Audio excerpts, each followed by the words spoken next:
How often do you go to the record store? Went yesterday. Damn. Honestly, like at least once a week. Oh, okay, damn, you're like a real ass. At least twice. I mean, like once a week, realistically, like 2-3 times a Yeah. week, though. It depends on how busy I am, but like every day when I get out of work on Friday, I typically go to the record store. Oh, okay, that's tight. Hey, man, we back, bro. What episode is this? 23, bro. Come on, Michael Jordan year. Come on, bro. I feel like we're the Bulls right now, dog. Come on, man. Hey, We got Michael, Hey, we got Pippen. Who's Mike? Oh, I don't know. I think you're Mike because you're the oldest. Yeah. Damn. Mike wasn't the oldest on the team. Well, It was Luke Longley and shit. well, or he something. He old was. now. He old. All right, well, I'm gonna say he's Jordan because this is like after he came back from retirement. Yeah, Well, but, you're on the Wizards. but nobody wants to be Pippen and shit, bro. That fool's like I'll be Pippen. Damn, I don't give simp a ass fuck. motherfucker, bro. What you gonna be? Steve Me? Kerr? I guess, the bro. I don't shooter? watch basketball. I don't know shit about that. I'm a damn. skateboarder. He's the shooter. Hey, man, we got a fucking Y'all pick. we got a special guest in this motherfucker today, bro. We got the motherfucking legendary TJ Murphy in this bitch.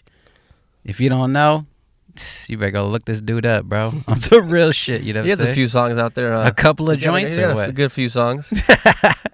What's up, man? How you doing? I'm good, bro. Hell yeah. This is the Feeling first time we comfy. met and shit, you know what I'm saying? I was like, oh shit, like I knew you've been out here for a minute and like I've like followed your like growth and everything like that. So I was like, damn, we gotta have the first guest on here. We gotta come at it Damn. with the fucking, you know what I'm saying? A nuclear weapon, you feel me? Thank you, bro.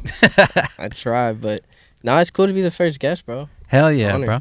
Yeah, cause like we were talking like off camera and shit, like fucking we try to like capture like all the homies and shit, you know what I'm saying? Like all the people we fuck with and shit and like you know what I mean? Like we were talking about like Mad Lib and Alchemist and like that old like those old visuals and Quik and shit and it's just like now we're doing that and shit, bro.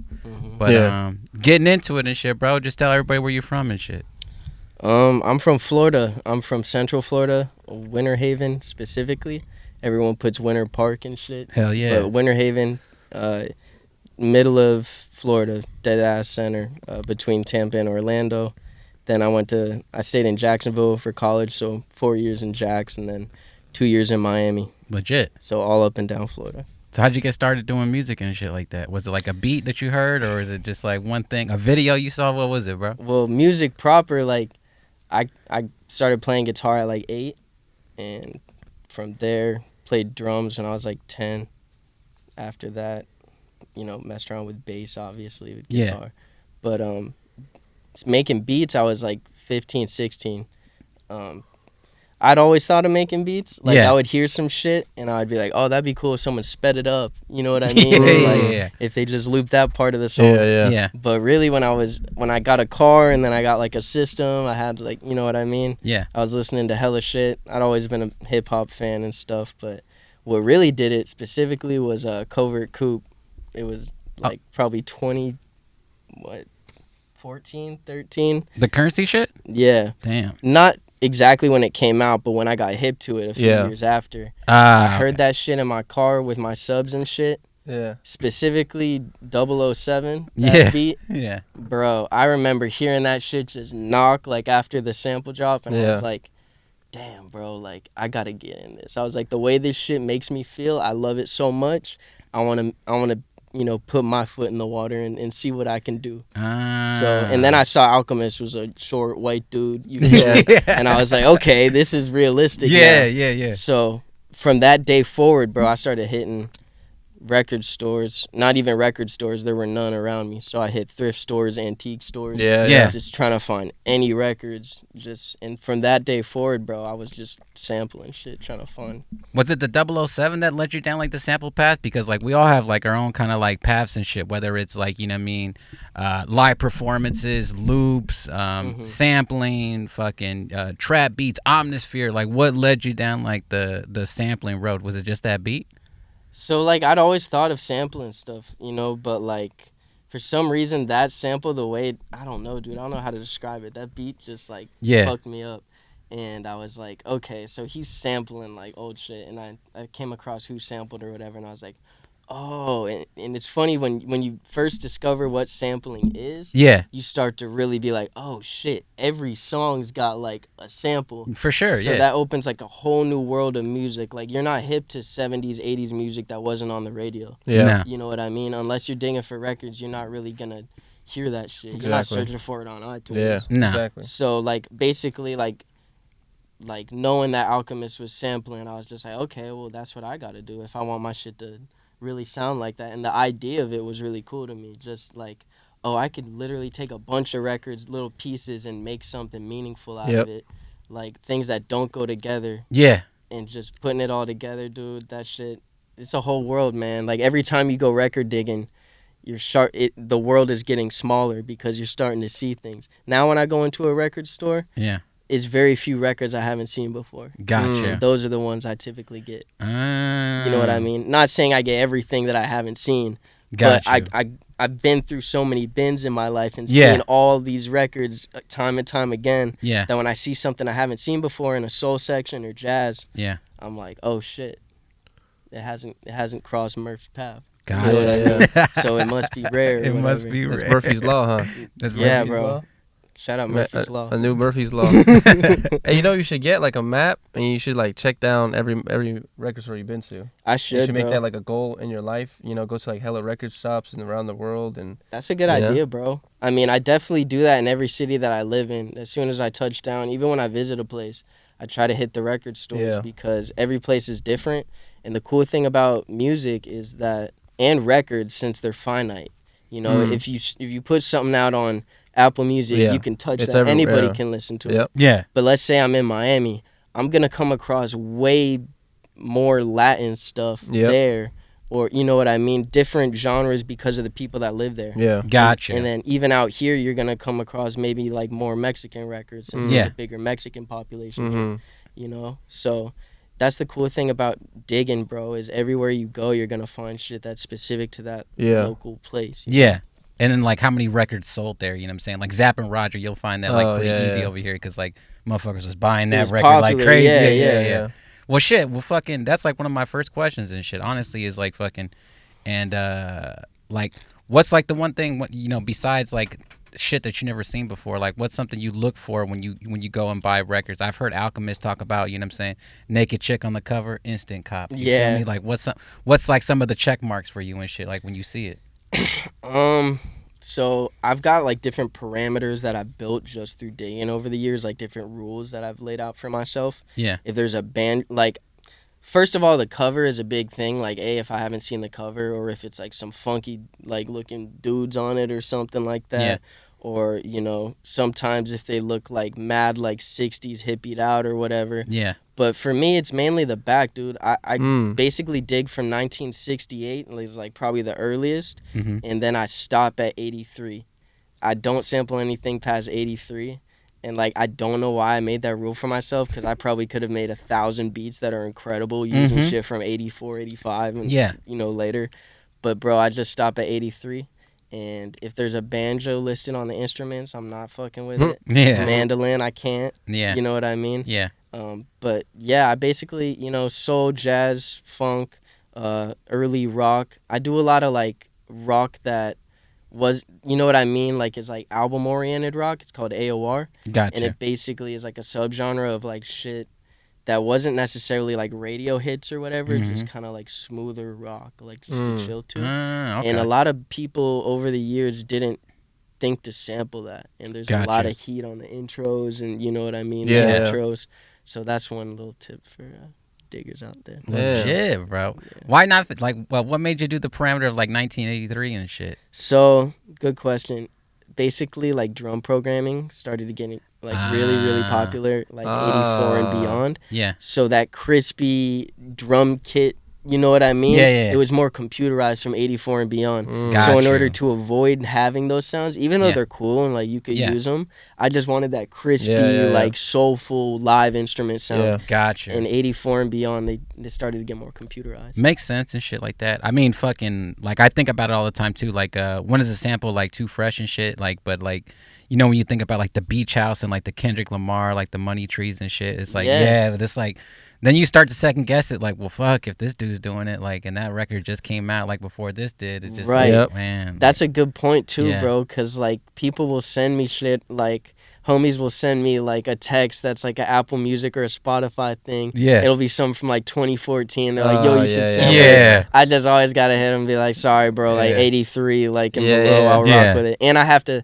That's another thing. I don't YouTube dig, bro. I don't sample off the computer. Yeah. I either had the record or that sample, you know what I mean? I'm not touching it. Gotcha. Which is another rule, but I don't know, bro. I just have these things that I feel are like... That's what makes you know? That's what makes TJ Murphy And it's TJ almost Murphy. like a respect for the art, too, where it's For just sure. like, even though it's easier now, like, I like to pay my dues, bro. I like to take the, you know...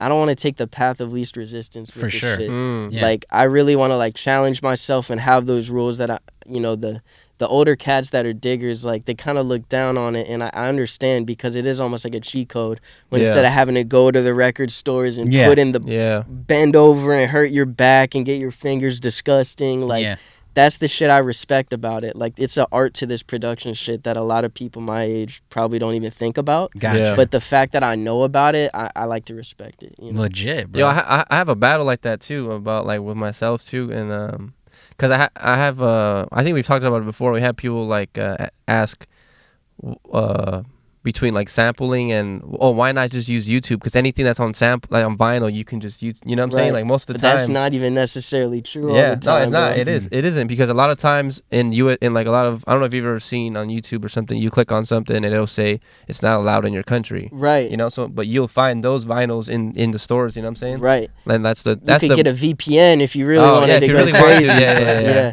But no, it's true, Cheat bro. code, like bro. with the YouTube shit, like I get it. Like it's easy, and you could literally be laying in your bed on a Sunday morning and find the craziest thing to sample. You're describing Hunger Force right now. Yeah, it's exactly like me. I get it, and it's cool. But like me, I just respect the art of going to the record store. You know, putting the gas in your car to get there, getting home with it's some the whole physical experience. shit. Right? Looking at that cover, being like, "Oh, you fucking came up!" Like the stack that I brought today. I guarantee you, y'all haven't seen maybe one or two of those you recognize, but I can guarantee you, most of those haven't been sampled before. And that's what I like, bro. I don't like to sample shit that people have already touched. Yeah. I like to deflower that sample. You know what I mean? I like to, as you feel me, that was far out. But, but I like to have that little win that they had in the 80s and 90s where it's like, oh, nobody's found this sample before. Because you got who sampled now. You can easily see if somebody sampled that shit before. Yeah, exactly. So I've got no excuse to be like, oh, I didn't know. You know what I mean? Because that used to be a big thing, is like getting to that sample first before anyone else. And people will literally, like, I've had records with a good sample on it where whoever had it in the past, they'll take like a crayon or they might just fucking scratch it up. Oh, wow. Literally. So nobody else, whoever ends up with that record, can never sample it. It was deep. Like, you know what I mean? Got you. So, like, in YouTube, bro, like, I'll be in the record store, see a cool record, look it up on YouTube. You can't find it. Yeah, see, there's some gems like that, too. I know, for sure. How much you think of the wild is, like, untouched at this point? Like, how much you think that is really out there that's not on YouTube, you think? A lot of it, bro. I mean, I would probably say, like 80% of it might be on YouTube. But the 20 out there is the 20. Yeah, bro. That's the joy, though, huh? Finding that 20%. Yeah, exactly. Yeah, bro. Interesting, bro. Because I see like Jake One, I see Alchemist like keep like still go and like dig and stuff, and it's just like I always just wonder, like, you know what I mean, like how many are out there, like what percentage is out there that has not been touched at all and shit. Oh, I forgot. Yeah, that's what the question was. Dude, when I had this question, like this dilemma, like when I was younger, definitely not now because I've been humbled, but I was like, man, I've seen all the records. You know what I mean? There's barely any out there. Like I'm not going to be able to do this my whole life because I'm just going to listen to everything. It could not be further from the truth, bro. Literally from like the 60s to the 80s or 90s or whenever it phased out making records, so much music was released. Like people have no idea how many albums are like pressed onto vinyl. Like the people like Madlib, Alchemist, they can attest to it. You will never stop finding shit that you haven't heard before. Like as long as you're going and traveling, at least, even if you stay where you're at, it's always shit you're not hip to. The world of music is like the ocean. Like you have no idea how vast that shit is. You seen that Madlib one on online on YouTube and shit where he goes like to France and they go to like the French library and shit like that, and it's like part of the documentary Brazilian. Yeah, shit was fucking sick, bro. He was saying like there was some shit on there that he's not in his collection, that he don't have. He played like some Cortex or some shit. You know what I mean? Like, shit was sick, bro. Like, I'm just wondering like how much is really out there. Now you're saying 20. Time to get the turntable. And that's just, I have no idea. Like, I'm sure it's probably higher than that just because. I think it's higher. Like, think about it. Someone has to literally think to themselves, let me record this album and upload it to YouTube. Exactly. And then you got YouTube taking shit down. Yep, like, for copyrights and all that. But a lot of the stuff, like, if it's not on YouTube, it's probably from, like, a label that isn't around anymore. Yeah. The owner may have died and it's just floating out there. Gotcha. And you could probably even sample it and nobody would even know or care. Yeah. You know, I'm already foreshadowing from after today because we're going to cook up after this. And I'm already foreshadowing me, like, going to go to the shop. I'm going to get me a fucking Renaissance. We'll talk about that later. But I'm going to literally go, like how you said that no one's going to cop one. I'm not even lying. I'm probably going to cop one. Because we've been talking about it for a minute, too. Yeah.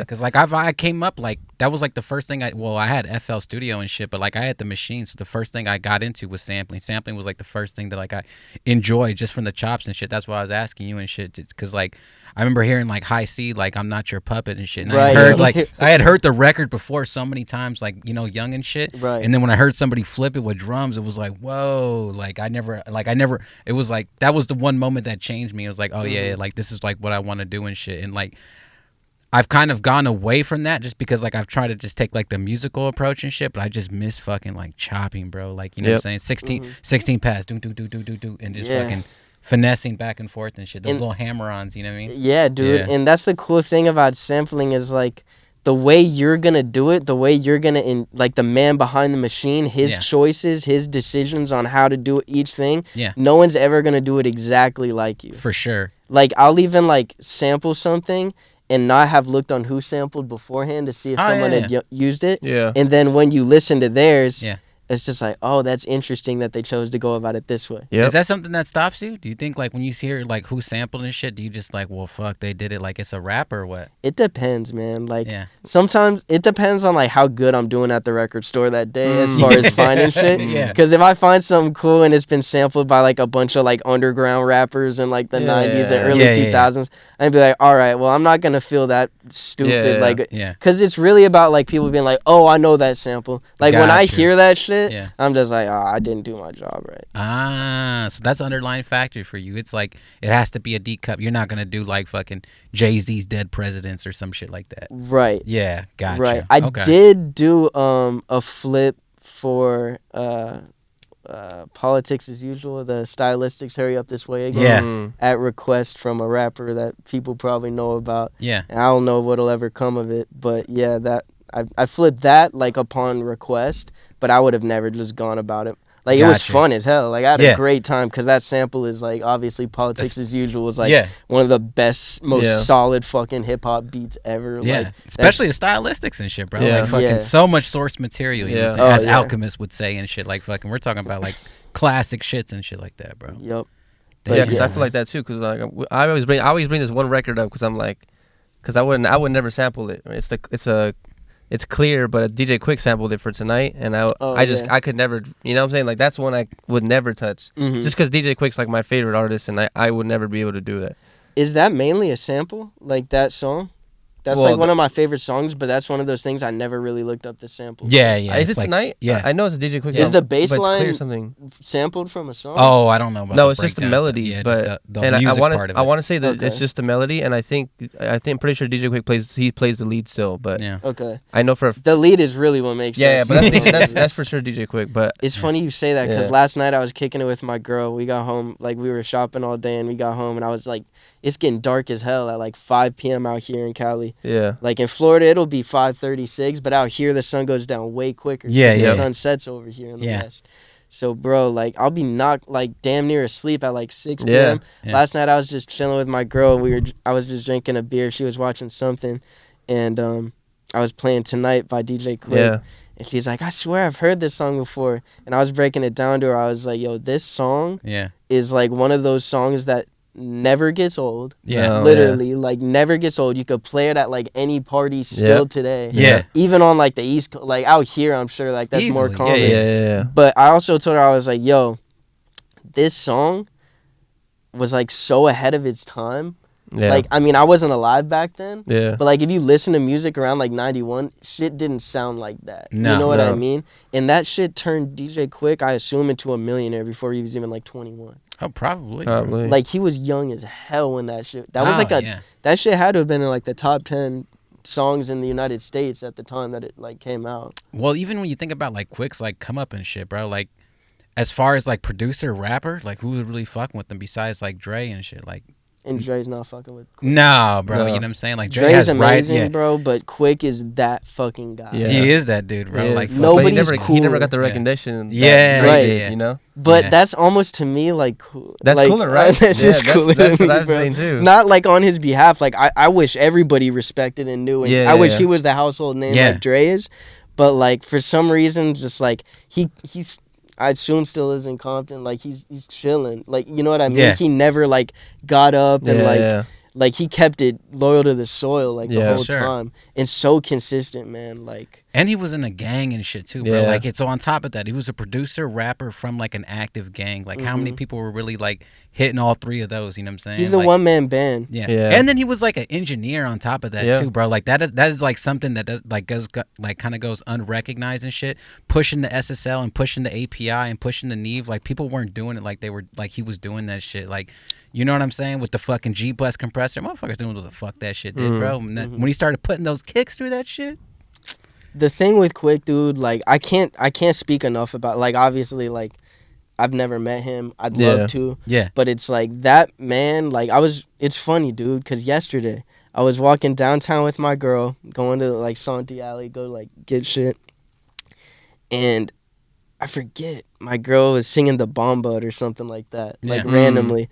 And I was like, I said something about Quik, and I was like, man, Quik makes it feel so cool to live in LA. Like, you know what I mean? Yeah. Like, Quik is the ultimate, like, LA dude. You know what I mean? Like, from the music, the way that he makes the sound of the West Coast, because I'm not from here, but I would be in my bedroom in Florida listening to Quik beats or whatever. Yeah. And it just made you want to just go outside with the sun, like, obviously the sun shining, but just have, like, a crispy white tee and, like, have a lowrider outside and just be like, I'm just going to go cruise. You know what I mean? Bro. Dude, Quik, that's the man. And you know about the engineering thing, right? What do you mean? So, from what I understand, basically there was the guy that engineered, like, Boston or, like, Journey, like, some kind of, like, those, like, successful, like, #1 rock artist band at the time. He had, like, a thing where he was teaching kids, like, I guess from the inner city how to engineer. And I think Quik was one of them. Oh, wow. Or, like, basically one of the dudes that was really, really turning the knobs for those #1 classic rock songs. Interesting. He taught Quik how to engineer. So that's why Quik's shit is just so crispy, and the way the guitars sit on everything. Yeah. Dude. And I think that's why, like, from what I understand and what I've heard, I forget, it was in some interview. I feel like I might have heard that. Yeah, now that you dude. bring that up, yeah. And I always think about that. I'm like, that makes so much sense because, like, think about it. No one was, you couldn't go on YouTube and type in back then, like, learn how to engineer like you can now. Yeah.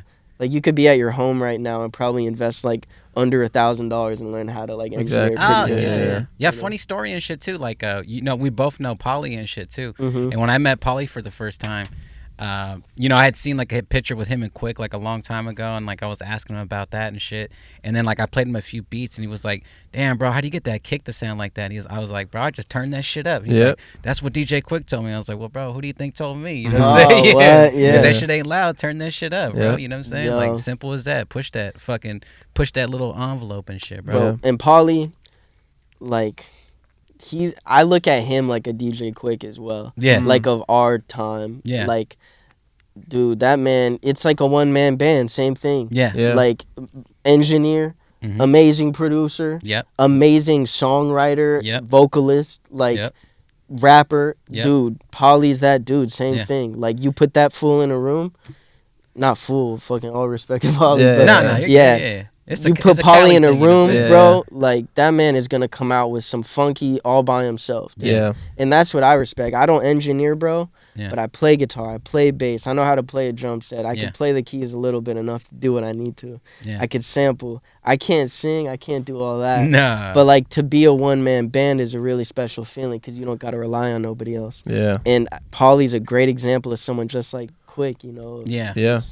Yeah, that's the thing about Polly too. He has like that you know, that feature button to him too. You know what I'm saying? You can add him to a record. You know what I'm saying? Like fucking, and he'll go crazy on it. He's you know only gonna sprinkle it and make it better. Like sprinkle me, man. I mean, Quik has done features and shit like that, but like Polly, you know what I mean? Like, hey, I'm thinking about a little bridge here, or you know what I mean? Like just some little you know, hard pan vocals or something like that. He just takes it to the next level and shit, bro.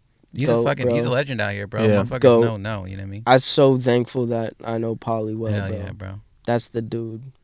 Smoothest dude in the world. Funny story too. And one time this fool's I call him a fool too. His Corvette broke down like at the gas station and shit, and like was like up the street from the studio and shit. I was like, bro, we could just push this shit. You know what I mean? He's like, nah, I'm gonna call a tow truck and shit. It was like 3 blocks and shit, and then like the tow truck came like an hour later and shit. I was like, see, told you we should have just pushed it. Yeah. Yep. What producer is that? I have no idea. Oh, like, you don't know? No, like it's just like a thing. Like where I lived at, like some dude in our little community, like he lived there or something like that.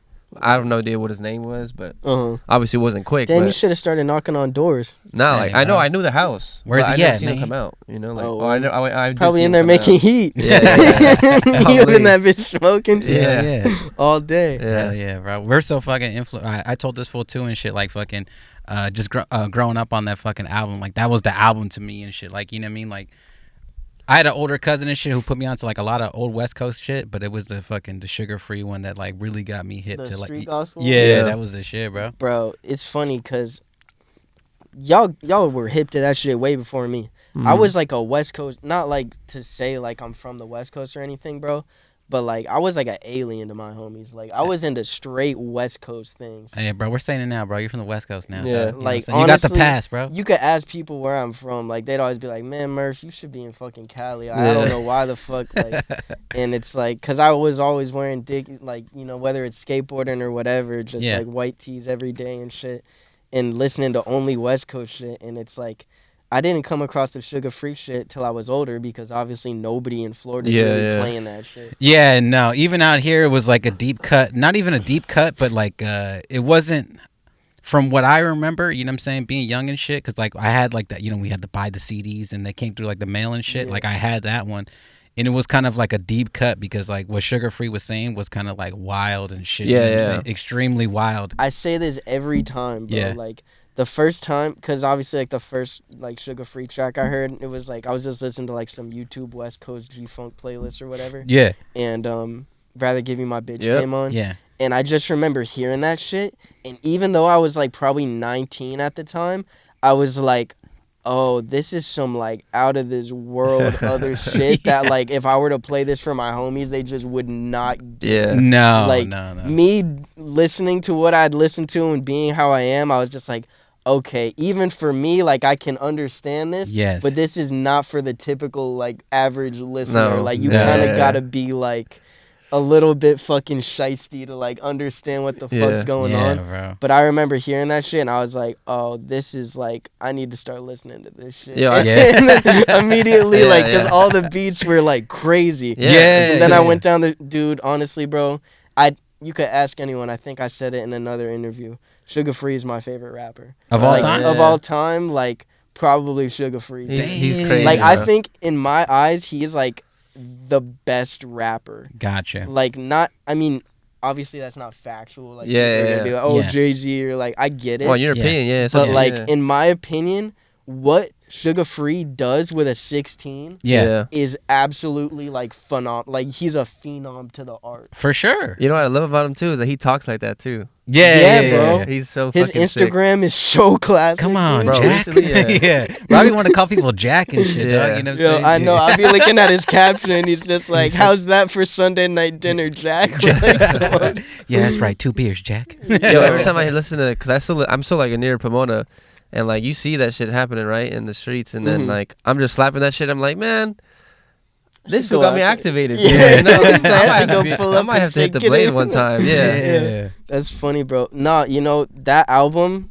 I'll say that's in my top 3 albums of all time. Yeah, that's like top 5 for me. Yeah, the there's not a skipper. I mean, no. Maybe like the Tiptoe song or whatever. Like I don't really care for that one, but like every other song on that album is crazy. And like I was playing it for my girl the other day, and she's like, "This cover is so sick." Yeah. I was like, "Yo, that's just the hardest, most West Coast, like simplistic." Yeah. And the diversity of the beats. Yes. Personal favorite on that one. Don't Know Suckers Live Here. Yeah. That's one that like people like not as popular. For sure. But the beat, the way that shit makes you feel. Yeah. And then you know what's crazy is that Proclubs shit. You see that? Yeah. Oh yeah. Dude, it hasn't came out yet, right? When it does, I'm copping. For sure. Every single thing. Yeah. Y'all better stay off the mediums. I'm gonna be waiting on my phone. Dude. You're a medium. You're a Pro Club wearer, not Shaka, not AAA. Nah. Straight if I'm Pro in Club. a real fucking pinch and I gotta go to the gas station, I'll get the Pro X. The fucking, which is honestly, let's be real, it's like the same thing. But like, I am one of those people like brand loyalty. Like, I'm like, shout out Pro Club. Like, they fuck with me on Instagram and shit. I wish I could get the box. We kind of grew up out here on it just because like the swap meets and shit. The swap like that. Like when did it kind of like become apparent to you? Because like even when I lived in like in Georgia, which is like near Florida and shit, like it was still hard to find. Like I had to have my mom send me shit out and shit. But that's like, was it like when you got out here that you got hip to the Pro Clubs, or was it out there? So. Yeah, in Florida, that's just not a part of the culture. No, right? Like wife beaters, maybe. The 50 Cent one and shit. Yeah, like the straight wife beaters. Like that's a big thing out there with fucking dookie. Like yeah.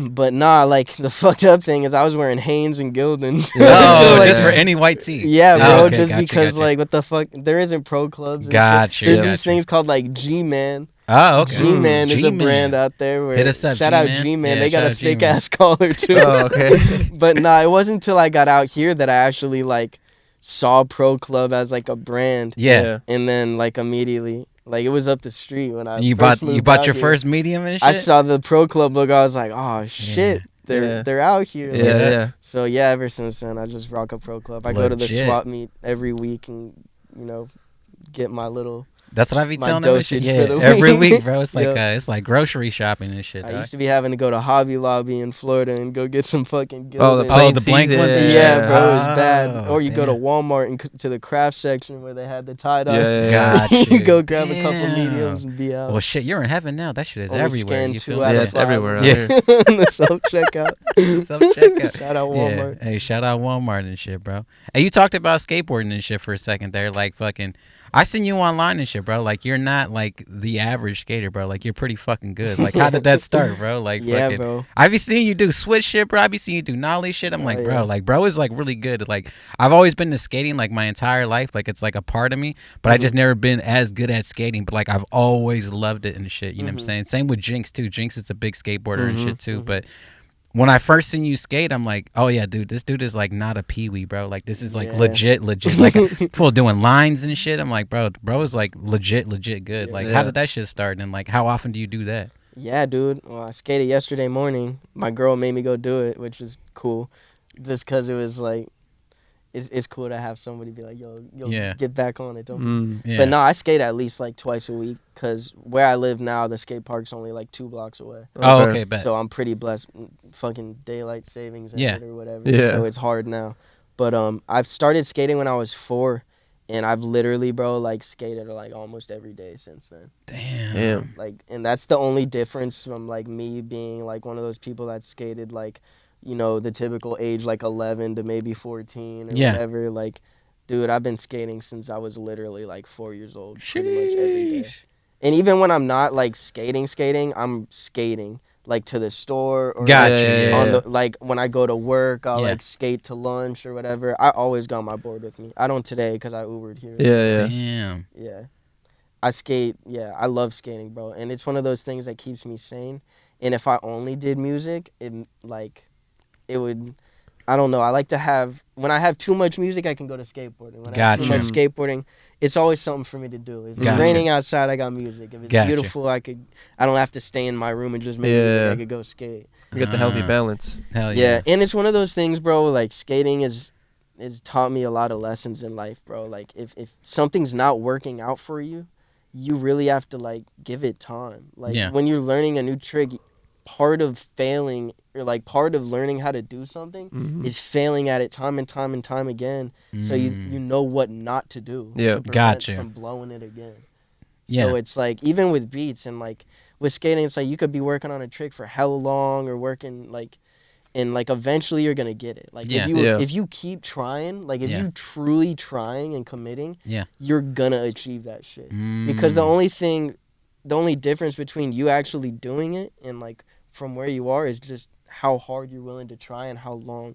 Because a lot of people give up, bro. Yeah. But skating taught me like, yo, if you don't give up, you're gonna land that shit. Hell eventually. yeah. I definitely gave up, bro. Fuck that. You know what I'm saying? Well, I mean, as a whole, I mean like giving up on a trick. Like, as long as you keep trying, you're eventually gonna get closer and closer till you get it. No, I've heard that before too. Just like I know like a couple skating homies and shit like that too. And like the first thing they say is like, bro, you just have to learn how to fall. And once you learn how to fall and shit, like everything just you're straight, bro. Just like that awkward kind of shit and like staying out of injuries and just learn how to fucking fail is like the best part. And shit. Learning how to fall is just a byproduct of being willing to fall. Gotcha. You know what I mean? Because obviously after you fall so many times, you're going to learn which ways hurt less. Yeah. Gotcha. You're going to start to do that. Like you're not going to have your head all the way down when you're falling down. Like, no. You're going to like crack your shit up so you don't bang it. And I slide on my white tee pretty much every time I fall. Yeah. I'm fucking on a Proclub magic carpet skating. You know what I mean? I got my head propped and I'm just sliding back.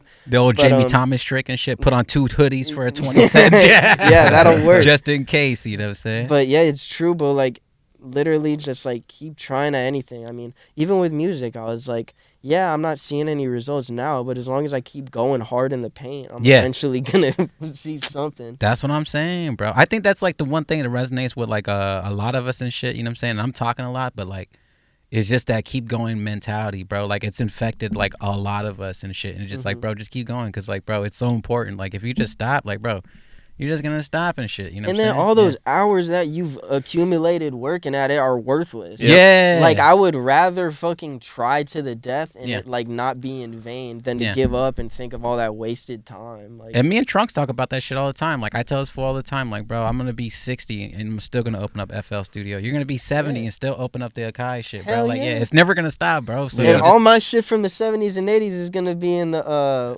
what's it called?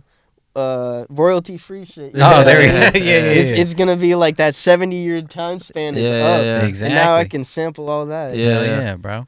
Yeah, we talk about that shit a lot, bro. Just fucking not quitting and just keep going and shit, bro. That's the only difference between anyone that's made it and you. Is they literally continued working at it. Or they put in more time than you, or like that's the thing. Like, and going back to skating is like if you're a good skater, like eventually someone's gonna like compliment you or be like, yo, how did you whatever. It's like, bro, I just put in the hours, literally. Like I showed up. Like that's it. Like same thing with this music, because it's a small world. Like it really is a small world, and you got to think like you're alive at a time where everyone around you is alive in this time too. People, it's not like, oh, there's only this many spots open left for a music producer.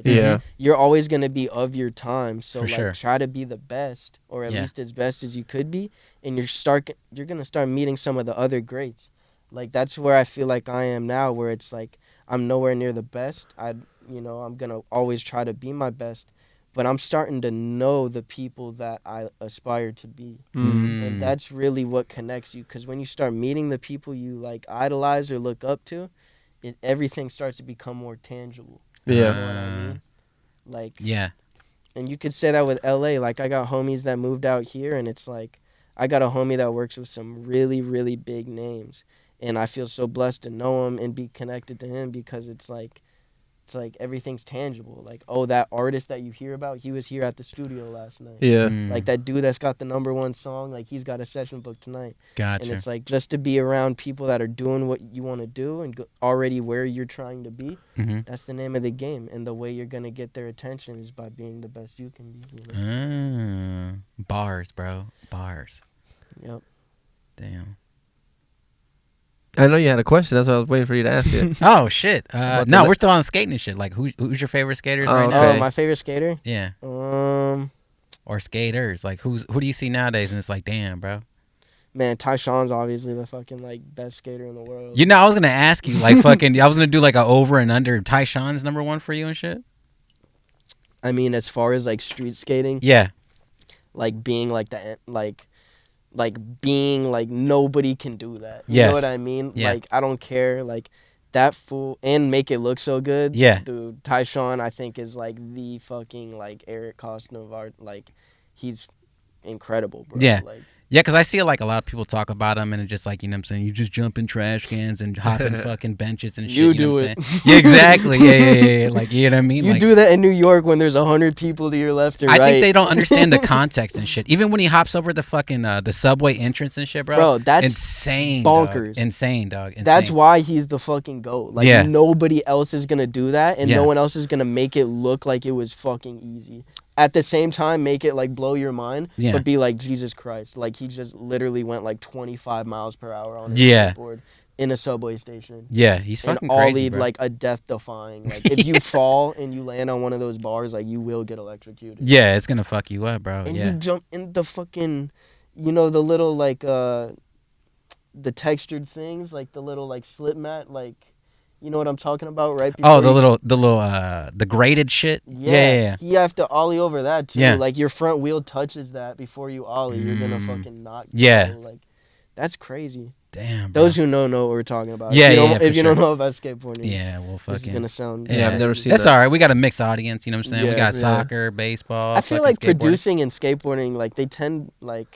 There tends to be a lot of like producers that skate. Shout out D-Dog Will. That's what I'm saying. Like, bro, like fucking, I feel like even when I met Jinx and shit like that, like we were over there, we're talking about fucking Yuto's part in Hawaii, and Yuto's part just came out and shit, bro. I'm like, bro, you gotta see this shit. This shit's fucking crazy and shit, bro. He's nutty Nuts, too, dog, bro. nuts. There's like 3 never been dones in that one little fucking clip he does, bro. Like it's crazy, dog. Like just the level that it's gotten to and shit. It's just That's like, damn. the thing, bro. Like I'm, like you were saying, like I'm more of an advanced skater than like typical like. For people sure, are. yeah. But like the spectrum of how good you can be at skating, Yeah. it used to be like way smaller than what it is now. Bro. It used to be like if you could like backtail kickflip out or something, you were pro. Like you were Yeah, for sure, yeah. Like, but now it's like, yo, you've got to be so.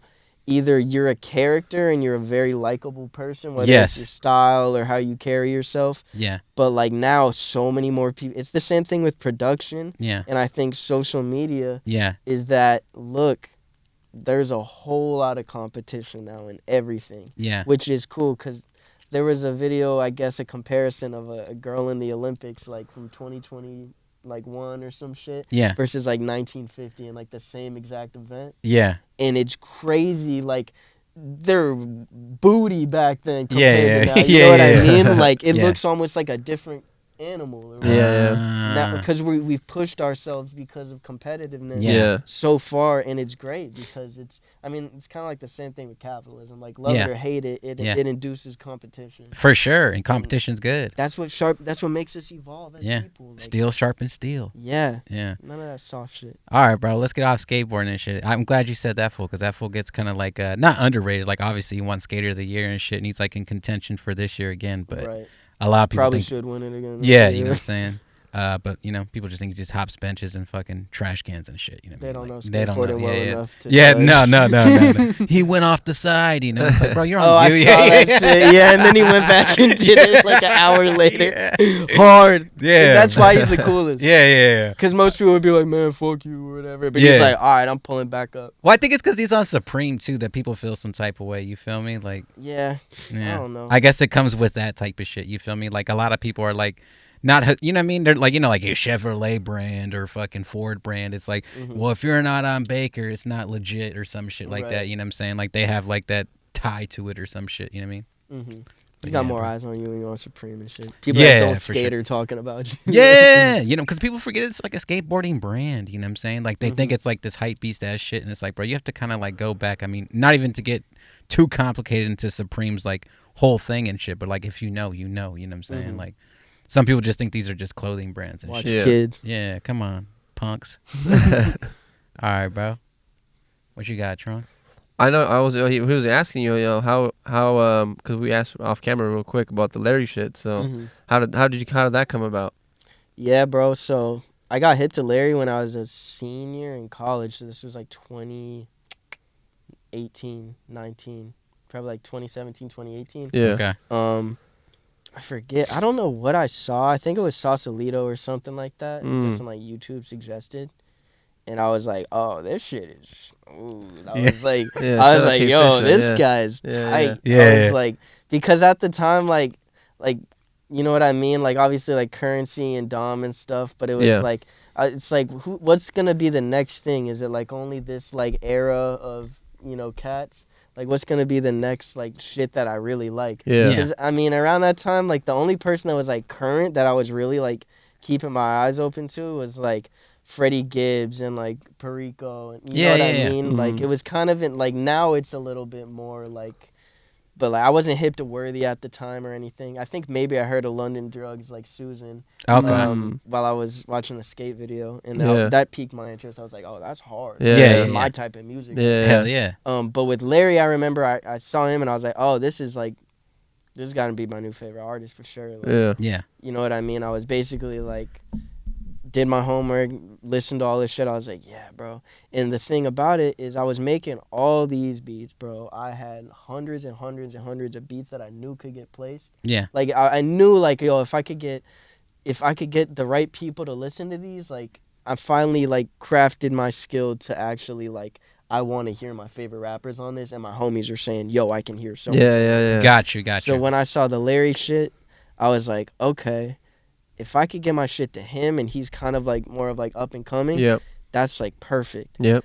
So I looked on his Instagram and he had his email on that shit. Yeah, he did. And I was like, all right, well, fuck it. Like, let me just send like some beats.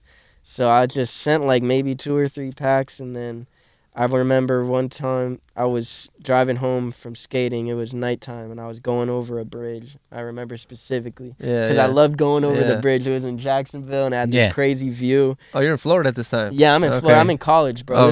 I'm trying to figure out, yo, I'm about to graduate. The fuck I'm about to do? Damn, this is perfect timing. I was like, man, I don't really know if I want to just. I was like, do I keep doing music? I'm not gonna have any time. Like, so basically, like, I'm on the bridge bumping probably Larry or something. Yeah. And I get a text, and it's from the a 415 number, whatever the Frisco area. 415, and it said, yo, this is Larry. These beats are fire.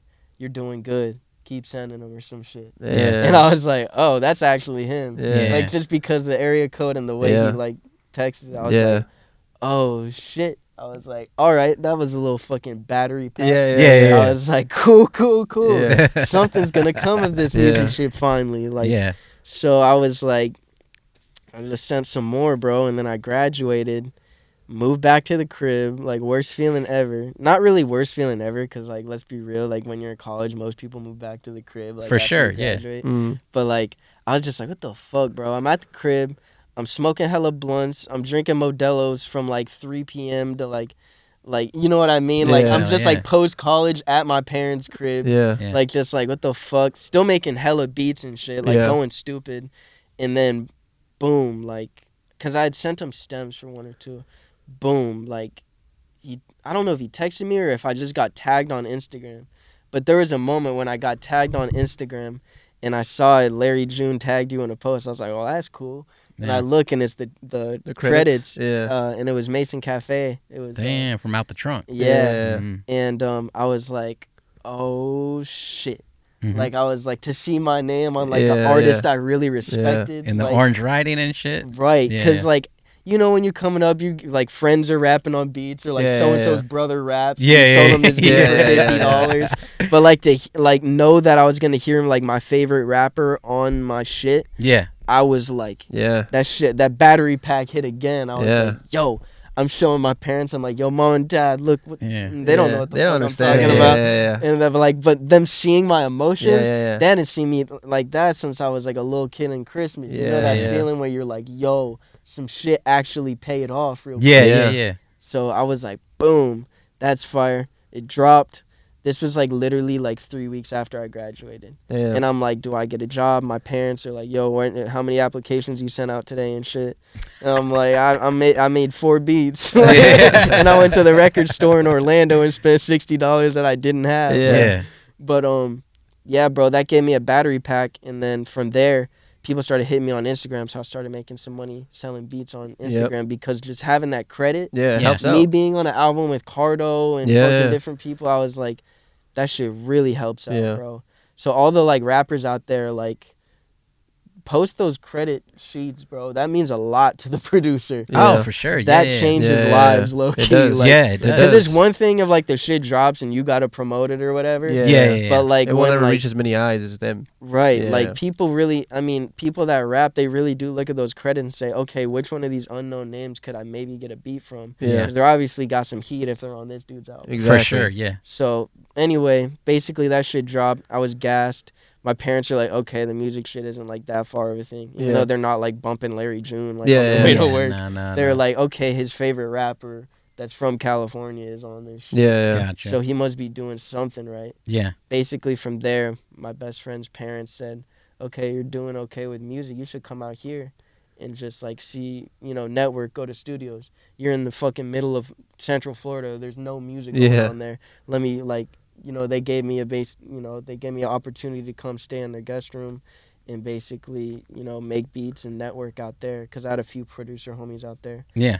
And bro, like from there, that shit changed my life. Because had that not happened, had I not had like a real placement, they wouldn't have been like, yo, come do music here. Like, I hear you make beats in your bedroom. Like, you know what I mean? No. So like for me to actually have like a record out there that like the homie was hip to and stuff. Gotcha. Literally set up so many connections in my life, dude. Yeah. Damn. And then, just more placements from there with him. And like literally that shit, if there's one moment I could say changed my life, it was that first placement because that solidified everything I'd put those 10,000 hours in for. Gotcha. Every dollar I've spent at the record store, every hour. That shit, basically, that was the product of all of that hard work. Damn. Enough to boost me further ahead. You know what I mean? That just justified all of the effort. Yeah. And it was a fire-ass record, too. So it was like, you know what I'm saying? Like, on top of that. Yeah, I mean, it sounded great. Like, obviously, it's like a smoother track and shit. Yeah. But what's really cool about that, and I said this before,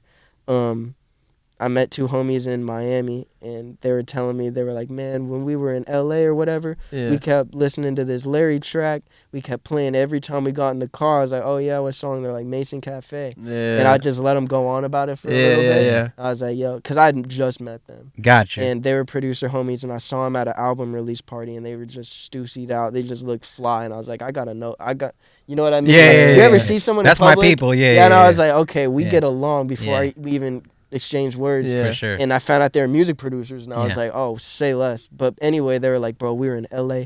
Everywhere we were going, we played Mason Cafe. And I was like, yo, you want to hear something crazy? And they're like, yeah. I was like, I made that beat. Yeah. And they were like, what? And that shit was cool, just to know I had an impact on people. Damn. Yeah. And I actually got to hear about it without them knowing that I made that's this. For that's sure, the type for sure. part, yeah. It's like the gratification from it and shit. You know what I'm saying? You get your recognition. Out of all the records and shit, like, what's your favorite joint out of all the placements and shit? Man, I like Unshakable, bro. Yeah, that's that shit, bro. Yeah, I like Unshakable just because, like... And that's on Numbers?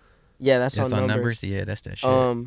Like, obviously, I like all of them. Like, A Million Not Enough. I know a lot of people like that. So that one's up there for me, You can get rich, got bro. shit with Burner, like the heavy. That shit was cool to hear Burner on my shit. On the split joint and shit? Yeah.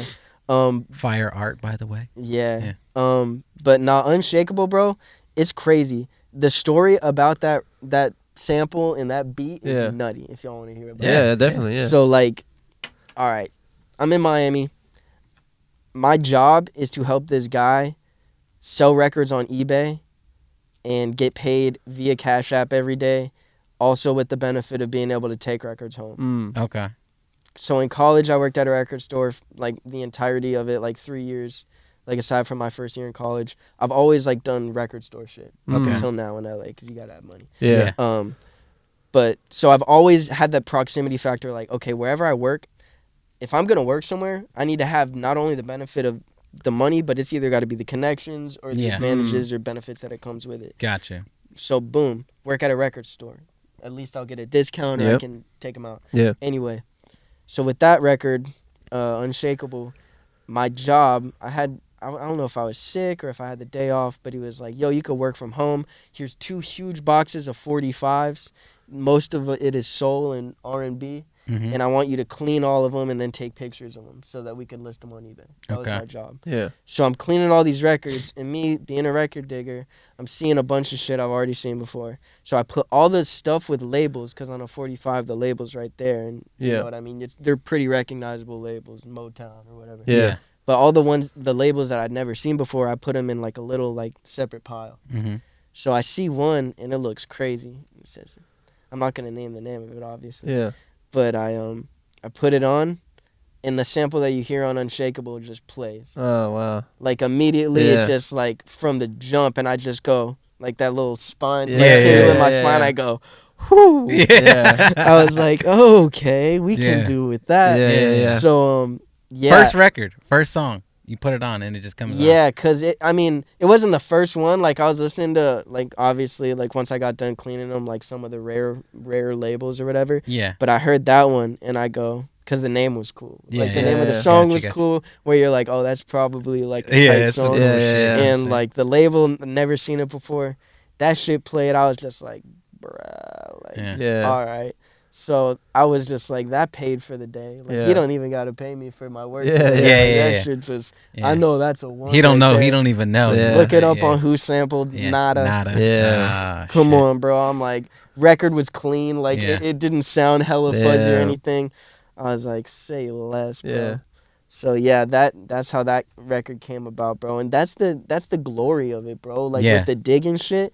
Something no one's ever sampled. Yeah. They don't got it on Who Sampled. Yeah. I don't even know where I could find that shit if I wanted to. Yeah. And boom, it's an incredible sample, and it's placed, and it's on a song that a lot of people, you know, tens or hundreds of thousands of people have listened to, if not a million. Yeah. And it's just like, that's what I do it for, bro. Like, that shit where it's like those kind of samples where it's undeniable and the drums come in. It's just like, that's it. Like, it's like skateboarding, bro. We're talking about like never been dones and shit. Like when you find it, it's a never been done. You know what I mean? Like, damn, bro. NVDs, bro. Like, fucking never been done, dog. Yep. I don't care about like you, general listener. They don't give a fuck if it's been sampled before or not. Yeah.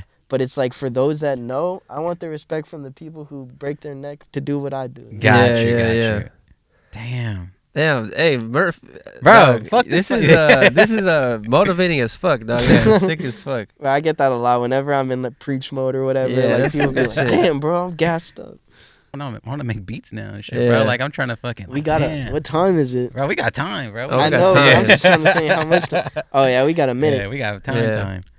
Cool. But shit, what's next for you, bro? What's like some 2024 goals and shit? You know what I'm saying? We're almost in December. No, I like the 2024. Yeah, 2024 is cool, but you know. Bro, I just live in the future, you feel me? I like that. That's good. Nah, you gotta be thinking 2 years ahead. Yeah. And it gives me more time. Yeah. But honestly, dude, I was just telling y'all earlier, like, I took like a month, like, beat hiatus. Yeah.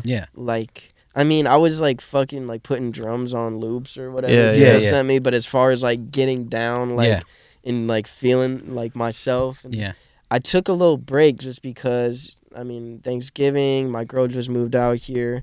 I had just gotten into my own spot in LA, and if you know anything about that, like, you really got to adapt to where you're at. Yeah, for sure. Just like, so, yeah, bro, like, I took a little break, and like, what I really want to do is just this next chapter.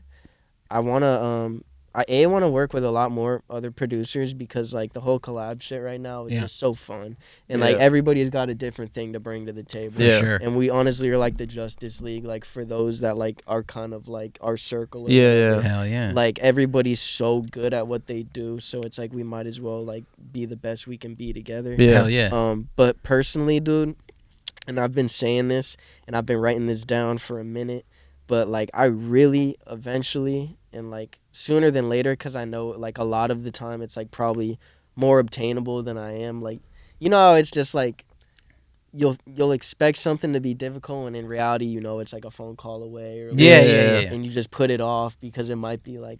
But dude, I really want to like pump out like this next little quarter some of like the best fucking sample beats and shit. I don't care if they sue me or whatever.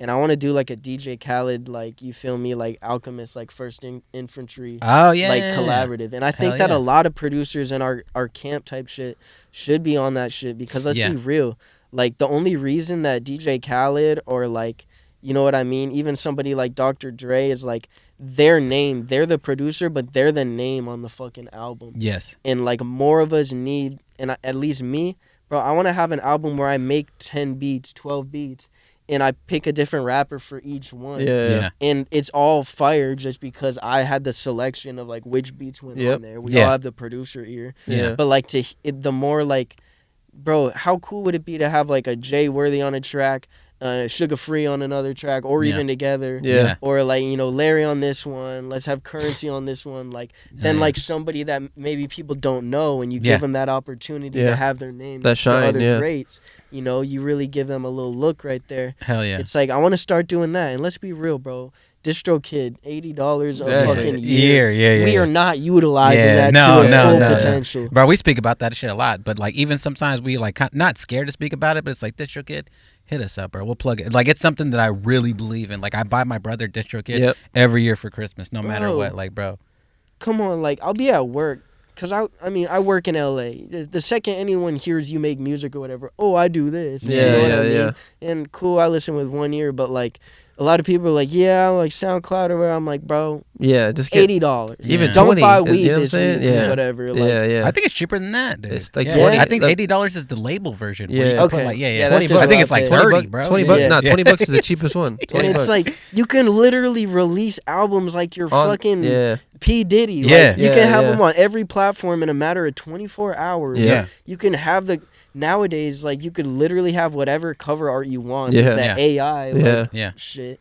So it's like, man, like, we're really not utilizing it. And somebody that is, and shout out to Tavares, bro. Tavares. That fool his hustle is so far beyond, like, so many of ours. Hell yeah. And, like, it really motivates me, too, because it's just, like, he's really gotten, like, the monthly listeners, like, you know what I mean? And somebody like that, bro, like, his connections, like, I feel blessed to be connected to enough people where it's like, yo, if I did release an album instead of it just being a beat tape, have this rapper on this track. Have this, you know, if I got to slide him a little $2-3 grand or whatever, like, I'm finally in a position where, but, like, it's an investment, you know what I mean? That's the thing. I want to start investing in myself to kind of do those things to have my name. As you know what I mean, up there as my album, because I think a lot of us should. I was just telling, I already planned one this year. Well, it's not gonna come out till next year, but I was on the same wavelength. I told him, I brought it up like Cardo, how Cardo did game related with, like, you know, Payroll, Larry, HBK, and some other people, and like and it was sick. And you just do that every year, you know, 2 or 3 a year, and you just start yourself a little, like, discography with all your stuff, and it's all you. DJ you know? Fresh. DJ Fresh, exactly. Tonight Show. Like, obviously, it's like one artist per thing, but yo, like, that's the shit, bro. Like, and we gotta recognize, like, as producers, like, and I'm guilty of this too, like, just waiting on placements and stuff like that. It's like, yo, maybe we should just spend $1 grand and pay whoever to rap. I mean, obviously not everyone's, you know, budget's different. People's, you know, the ticket for different artists is different. But it's like, we need to start investing in ourselves and making it for ourselves, because let's be real, like, there's beat makers for lo-fi on Spotify that got 1 million, 2 million monthly listeners, and they live in a penthouse because of it.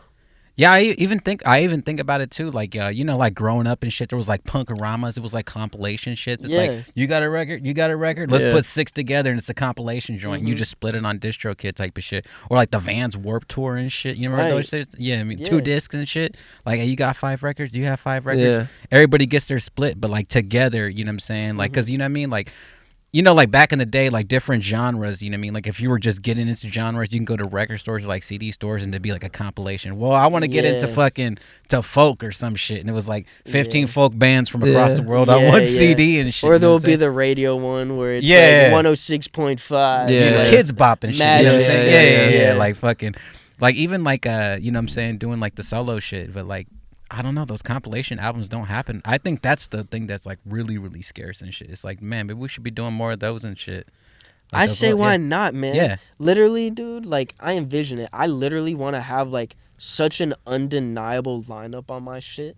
To where like the artists, you're just like in awe. Like I want to have it on the back of a t-shirt. And you see all those artists together. And it's people you know should be together, but have never worked together before. Like imagine it's just like Larry, Freddie, Sugafree, MC8, like Like, that shit would be gnarly. Yeah. You'd Yeah, just be bro. like, yo, I gotta hear what that shit sounds For like. sure. Yeah, bro. exactly. Yeah. And if Yeah. you don't know any of those people, I don't want you listening to it. I mean, Yeah. Exactly. you can, Yeah. Yeah. but, like, dude, like, that's what the next is for me, bro. Yeah. I'm trying to have the people I'd love to hear on a track together, and it be mine. And Yeah. press it on vinyl and shit and sell Come the vinyl. on. Come Yeah. on, bro. I see people do it now and I'm like, dude, I'm like, that shit is legit, bro. Like, fucking press that shit, bro. Do the Yeah. hoodies. And you know the what I'm saying? homies Yeah. overseas, bro. The Yeah. people that are tapped in. Yeah, bro. Yeah. They know, bro. Dude, like yeah. Shitaru, like, yeah. bro, those camps in, like, South Korea or Japan, Yeah. Yeah. they fucking love our Yeah. shit, Yeah, they bro. definitely do. Yeah. Yeah. There's a dude that posts, like, different albums, like, every week, like, shit that came out. And I swear, dude, and I don't even, like, get a lot of placements compared to, like, many other producers. But, like, almost every time he posts, I'm like, damn, I'm on that album. Like, Yeah. It's Yeah. crazy that people are listening to our shit in all these other countries It's crazy. and are more yeah. hip to it than people over here. Yeah. Bro. We talk about it sometimes too. It's crazy that we know the people. It's like, whoa, bro. Like, you know, I remember back in the day, like, we didn't know nobody. And Yeah. It's like, oh, yeah, I know him. You know what I'm Yeah. saying? Like, Mhm. I got hip to you off of Tavares and shit. You know what I'm saying? Mhm. Like, there used to be, like, different camps and shit, but, like, there's so much overlap with everybody. You know what I'm saying? Right. Tavares is who put me on game type of shit. Like, oh, like, you know this dude, you know that dude. Like, you know what I mean? Like, it used to be, like, subsections, everything. But now, like, everybody is pretty much, like, intertwined and know each other. Now it's like, oh, okay, I get It's it. cool, bro, because, like, everybody's kind of from a different, like, a lot of them are from Cali, but, like, Yeah. Tavares from North Carolina, like, I'm from Florida, Yeah. like, DJ Ideas in Hawaii, like, Yeah. but, like, we all have this common thing, and, like, we all, you know what I mean? It's like we all are at a place where, like, we're automatically homies just based on, like, our passion and, like, Yeah. what we know. Oh, yeah. Like, yeah. y'all pulled up earlier, and it's like, just said what up. Like, Yeah. didn't introduce myself or anything. It's like Nah. we've known each other for 5 Yeah. years. Because we have, you know? Yeah, type Yeah. shit. And shout out, like, Tavares, bro, again. Like, I remember, like, just knowing Tavares has connected so many dots for me because, like, he's one of those people, like, he's in North Carolina, bro. Like, if it weren't for Instagram, Yeah. like, You like, never meet him. You know what I'm saying? Yeah. Yeah. with you wouldn't that know and, about like, him. Yeah. like, a lot of people, like, artists wouldn't really know about him Yeah. and shit. Like, Yeah. maybe, like, Ninth Wonder came out of there. Yeah. But, like, the tool of social media, especially for producers, is so sick. And, you know, the minute, like, I connected with Tavares and I heard his shit, Yeah. I was like, yo, bro, I just hope he doesn't get his beats out to whoever before me. Yeah. Because his shits are so better. Yeah. Yeah. Like, that man he's really, like, the fucking Hell yeah. Superman. Like, you know what I mean? Yeah, Like, yeah. of the Justice League, that man is, like, not only has the talent, but he's got the hustle. Hell Yeah. yeah, You know bro. what I You gotta mean? have it all, type of shit. You know what I'm saying? Killer. But I think that's why we all fuck with each other, bro. We just, you know what I mean? Like, fucking, it's not no pee-wee shit. You know what I'm saying? Motherfuckers check the boxes and you're like, oh yeah, I fuck with that person. I fuck with that person. Yeah. But you can see it. You know what I'm saying? You know, there's some people like, hey, I'm gonna pull up on you, let's do a podcast. And be like, nah, I don't know. You know what I'm Yeah, saying? yeah. Like, fucking the night before, like, oh man, I got the stomach flu or some shit. Yeah. It's like, I knew you weren't. Yeah, I knew you wasn't Yeah, about yeah. it. Type Yeah. of shit. Like, Yeah, nah, bro. nah. I'm very punctual. Like, Exactly, When you yeah. hit me up to, like, do I'm just like, yeah, I'm looking forward to this. Like, Yeah, I'm yeah. literally, like, in my mind, I got, like, the date in my head for, Yeah. like, a month. Me too. When you said with like 8 hours and shit, I was like, bro, 8 hours, say less. That means we could pod for this long and we can make a bunch. I told this fool on the way here, I'm like, bro, as long as we get 2 motherfuckers out this bitch today, like, we're good. Yeah. Yeah. Like, Easy. we're solid. Man, Yeah. yeah, I got enough records and we got enough anyway. I set my standards low, bro. You know? What's cool about the, like, whole, like, producer community, too, like, I don't know if you're like this, but it always has me thinking, like, man, I ain't shit. Yeah. Like, not in, like, Yeah. a hella negative way, Yeah. but, like, I always just think being, that, like, yeah. yo, if I ever think, like, I got it made, it's like, yo, either it's one of y'all or some fucking kid from Germany sending me some emails. Oh, and I'm yeah, just like, yeah. yo, if, like, I couldn't make this. Yeah. You know what I mean? Yeah. But, like, at the same time, he might hear something of mine and be like, oh, I couldn't do that. Yeah, yeah. It's weird. Like, I think Yeah. it's always like that. I don't know if it's No, like we that always for talk you. about it all the time. It's like I feel like Yeah. I'm not shit. Like, sometimes I'll pull Yeah. up to, like, cook and I'm like, am I going to have anything to bring to the table? Oh, yeah, yeah, yeah. yeah. and, I always like- think of that with Mike Yeah. Mike D. That's Yeah. that's the one person I always say, like, when he sends me a lab, sometimes I'm like, I don't know how you did this, or if I send him something, he flipped it a different way and he made it better than I would have Yeah. done it. Yeah. You know?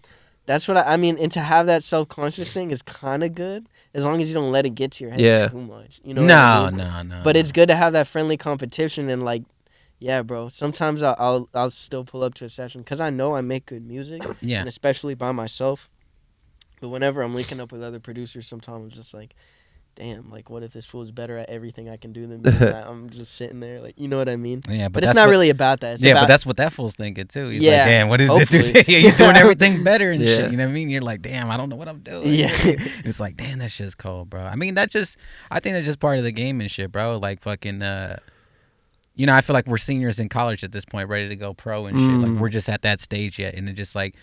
A lot of us are about to go pro right now, you know what I'm saying? Some people got Heismans and shit like that, you know what I'm saying? Like, we're about to hit that alchemist stage type of shit, you know what I'm saying? Yeah. We're like, we're taking flights and shit, we're moving different cities, we're doing crazy shit like that, but it's only just a matter of time because it's going to take one person and it's a wrap, you know what I'm saying? One person, it's over. And that's the cool thing, too, is, like, I feel like, obviously, like, one man's, like, W shouldn't be like a W. Like, it is a W for the whole team, but it's not like everyone's gonna directly benefit off. Like, let's say Trunx literally gets a fucking Drake feature. Yeah, I'm not just gonna be like, yo, bro, like, here's this Drake pack, like, let's get it. Like, no, you know what I mean? No. Yeah. But it is cool. That's like the better we all do, the better it is for us because we're all interconnected. For sure. It's like I'll give an example. Like when like Hunger Force most recently got the Still Booming. It's like he got a W for like kind of like, you know, like what we said, like the circle of us. Yeah, like I see the credits and I'm like, fuck yeah, like the team's on because it's getting more and more like bigger producers on it, as it should. Yeah. That's what I'm saying. And it's like to see like it's like, yeah, the team's still fucking